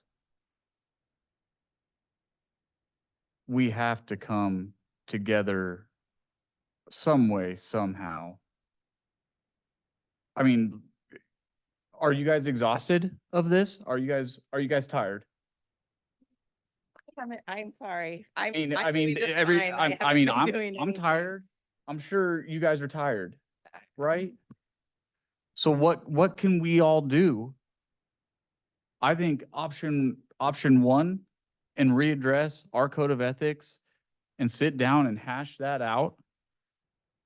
I mean, that's what we're here to do, right? We're here to work with each other. We're here to do the best we can. I mean, I've fallen short plenty of times. We all fall short, right? Let's revisit it. Let's revitalize Can it. we as a board decide to come together and try to tackle this massive elephant in the room? Well, I think my issue comes is this is 2 years, almost 2 years now, Yeah. and we're only readdressing it when trustees are rerunning. Why was this not addressed I've been Multiple times. trying to focus on it. I've been saying that I love you guys. I've been trying to do it through love. Obviously, I've failed, right? That's obvious. But why not take it up now? Why don't we try to come together now, even before the new board comes on? I mean, I don't want new board members coming into this. Do you? Did you have an operating agreement set up previous to this board coming on? Yes, we did. Was it followed? We actually did a pretty good job. It was not perfect, but we did a lot. I'll just say, I've been operating under the same agreement that we had with the rest of the board. I've been the one who has been attacked, whether explicitly or implicitly, more than any other member of this board. I have kept my opinion to the point where I brought this up at the end of last year. Mm-hmm. And I said, if we want to play politics, I could play politics with the best of them. So I have no problem sitting down and officially saying that we're going to do this. My impression was when we sat down and we talked about this, because we did talk about respect. We did, and we agreed in that meeting. That was Did. the agreement. Yep. And it I was. have been working very hard for the last 2 years to keep it to this is my thoughts, this is my opinion, not making personal attacks. Yep. Now, people can choose to disagree with my opinion, and that's fine, but people have not been disagreeing with my opinion. They've been making personal attacks back on me. Now, members of the public want to do that. That is their right, and they should expect that of their elected officials. But for us, the 7 up here, to sit down and have a working agreement, I have no problem being a 1 in 6 vote. I say my piece, I vote, and I move on. Okay, but it's become this attack where how dare you think differently? So I'm happy if we're going to have the conversation and actually change it this time, let's do it at our next meeting. But if we're going to have the conversation and then it's going to be, okay, we're really angry because Trustee Teets said something, but when someone is making personal attacks on me because of my opinion on a vote, that's okay. Yep. Please don't waste my time. Let's just get stuff done. Right. And we'll keep dealing with the garbage. But if we're actually going to fix it, we're actually going to respect each other and actually act like adults and understand that's why there's 7 of us. We have different opinions. We disagree. There's 7 so that when we disagree, one person makes the decision, right? You have 4 and 3. That's why there's 7 of us. That's why there's not 3. So we're not just stuck there. Like, it's okay for us to have different opinions, but I am happy to have the conversation. I would love for us all to respect one another, come with our thoughts, share our opinions, make a vote and move on. Not get personal, not get angry, not try to talk down at another trustee because you don't like what they did.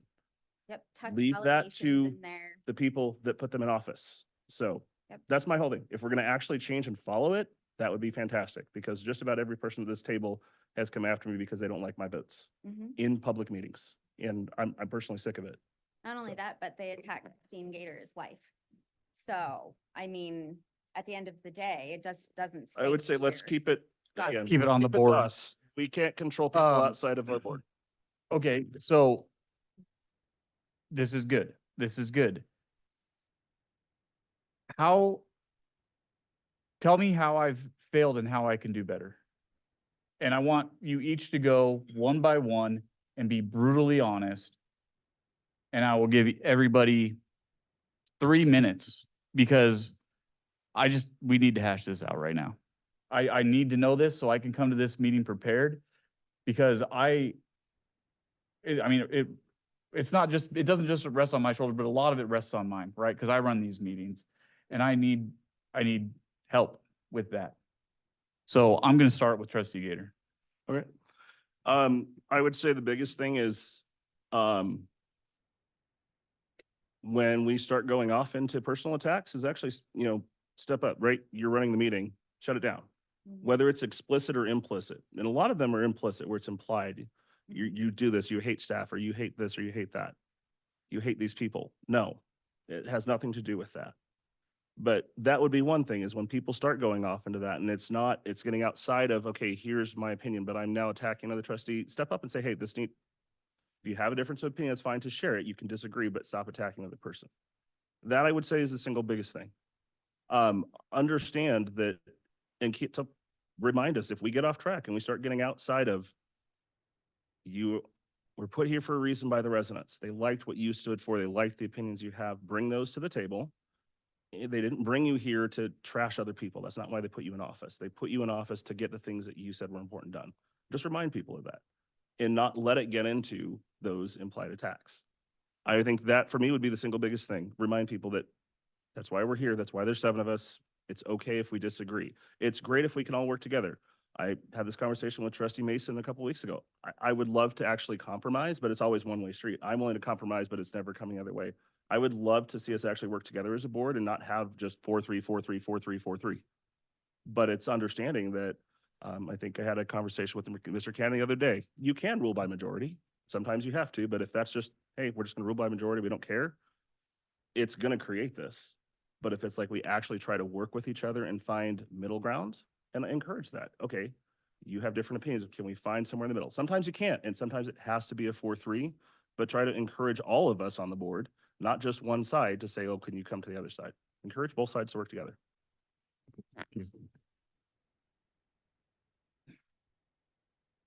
Trustee Daly.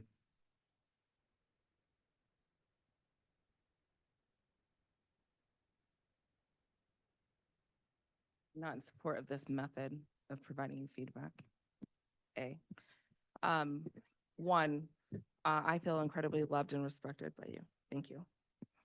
I do often avoid expressing my opinions in order to not cause waves or an intensity that causes us to be unproductive. So I am quiet frequently when I don't think I should be, and that is something that I should do better at. Something I agree wholeheartedly with Trustee Gator is that disagreements are accepted as insults. That is not just from your perspective. That is anything I say that disagrees, people take them as personal insults. This is how it is in our board because we don't trust each other. So the reason why disagreeing is an insult is because that you don't trust the person speaking to have a productive, different opinion, right? This is because of the lack of trust within our board. This is not you as a leader. This is individuals not trusting each other. Therefore, anything that is different from what they think is interpreted as insulting. Whenever I disagree with people, I don't intend that as an insult, but I know it is taken as so, and that's unfortunate. I would like to bring it back to what can I do? As I said, I don't agree with this format of Okay, feedback. so you don't want to share? Nope, Okay. that's all I got. Thank you. Thank you. Trustee Mason. Mr. Mayor, I don't think I have any complaints about, certainly your any interaction you've had with me personally. And I do want to thank Trustee Gator, especially for the conversation we had regarding votes, and perhaps there can be, certain compromise made sometimes, so to speak, regarding positions taken in order to avoid maybe a 4-3 or a 6-1 vote. I think that was a fruitful conversation in the sense that maybe it's not always understood that,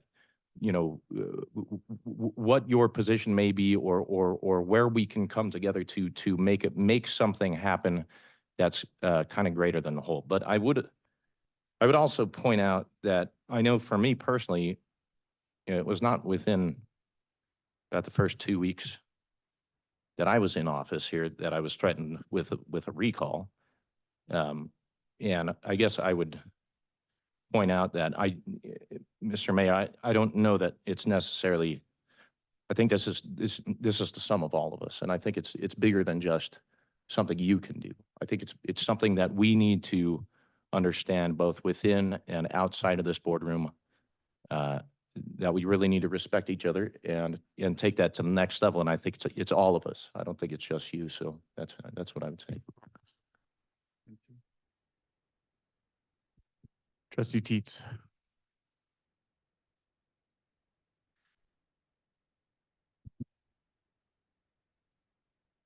I'm still forming mine. Can I? Give Sure. me just a. Sure. I'm. Trustee Wiegand. Well, one thing you got to keep in mind, perspective is reality.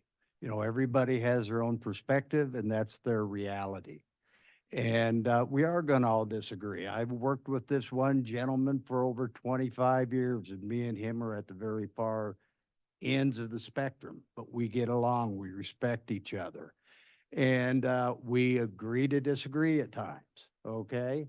And this is going to happen here because we do have a different perspective. I think on your point, yeah, if you see it get out of hand, you just got to shut it down. And, you know, again, we don't have to be nasty. I mean, again, you can get as nasty as you want, but are you going to be productive in the process? All that does is build walls at that time. So again, you just can't, you know, you don't want to let it get to that point. And talking about Trustee Gator, yeah, he's been attacked quite a few times over the years or over since we've been here. And has it been productive? Not at that point. I mean, again, you can feel the tension at that point. That's just not good for anybody and everybody. This is a great town. We can accomplish great things, but we have to keep it under control. And again, strike the gavel. And it's in your hands because we are going to disagree. And there probably is going to be some problems down the road. And that's just the nature of humanity at that point, especially with the politics right now. And so, again, just keep a firm hand. Thank you. Mayor Pro Tem. I highly respect you, Mr. Mayor, and appreciate all of the hard work and candor and caring that you put into your position. My request to you would be that when a trustee brings to you a serious concern, I brought to you a serious concern that I had back in late May, early June regarding I was threatened and intimidated 3 minutes before a regular board meeting that if I did not do X or vote a certain way, then Z was going to happen to me. And when I brought that complaint to you and that concern, I didn't feel like it was addressed or that it was validated or that that's a concern about for this board. I think that anytime an elected official is intimidated or threatened when they're getting ready to vote on a very important item, that should be taken very seriously. So I would implore to you that when a trustee brings to you a serious concern like that, that it isn't just brushed under the rug or blown off, that you address it. Thank you.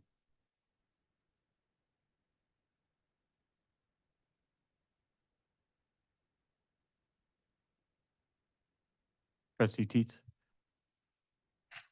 I'm going to try to keep this centered and not go off on tangents. As a mayor, you're our mediator. You are, and I think Mayor Pro Tem McDonald said it best when she described a mayor's role in the board. The mayor's role is you, and I think it was during one of her candidate speeches, and it stuck with me. Your job is to work with your whole board to implement dreams, initiatives, and ideas. And that stuck with me for 2 years.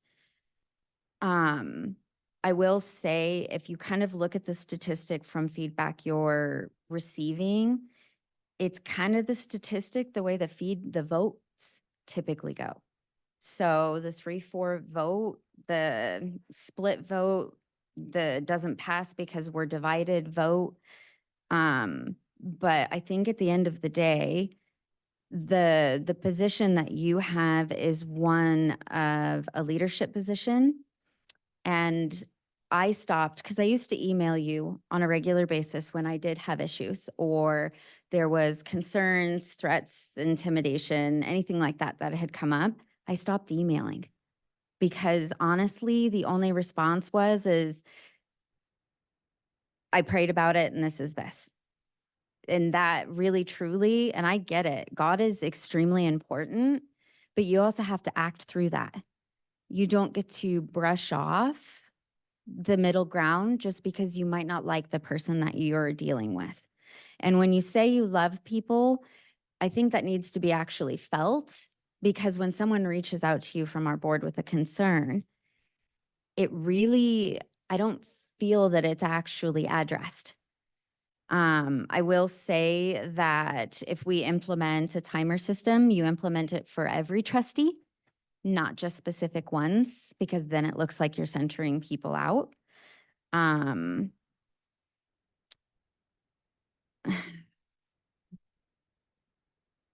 think collaboration, and that kind of goes back to being the person that every trustee can feel comfortable going to, is really what it is. I think if you were to ask what separates, because all of our votes are equal. Your matters no more than mine matters, no more than trustee Gator matters. It's 7 votes. It's not a strong mayor situation. I really feel that our board needs to operate as a board more so than we need excessive amount of emails from our town administrator saying, I'll ask the mayor. Never mind, I'll reach out to the mayor. Or let me ask the mayor how he feels about this. That I feel should be gotten under control by the mayor because you are not a single vote. You don't control a board of 7. So when that is said and it's not controlled by you, it honestly feels like the rest of these votes don't matter because I'm just going to see how the mayor feels. So I think that you're in a position where you are able to guide and set the direction. I won't say not all the time because I feel sometimes you have, but you really need to guide and set the direction because we're all floating aimlessly, just hoping. I mean, think about it. When's the last time you reached out to Trustee Gator?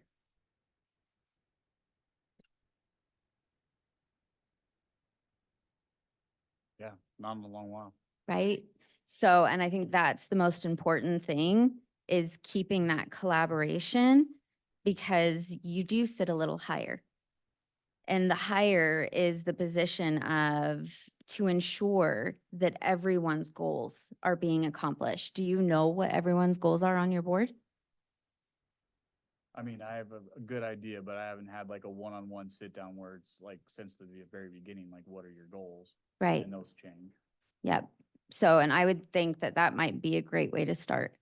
How can I help you accomplish this? Or this is insane. Let's see if we can guide you this way a little. It's collaboration. And I don't think our board has much collaboration unless it's something really important for our town.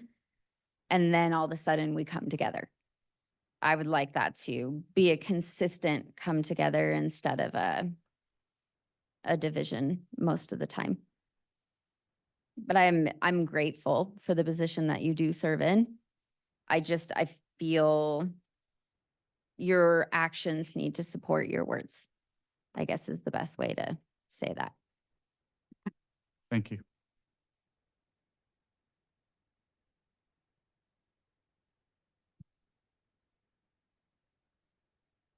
Okay. I'd like to propose, well, 2 things. We're at 9:58.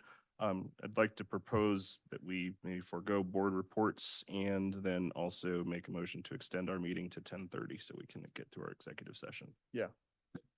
Okay, so And then we as a whole, can we agree that we will readdress? happy to on my end. Perfect. Okay. Move to extend our meeting to 10:30. So doing our 2 15-minute extensions to make sure we get through our executive session. Second.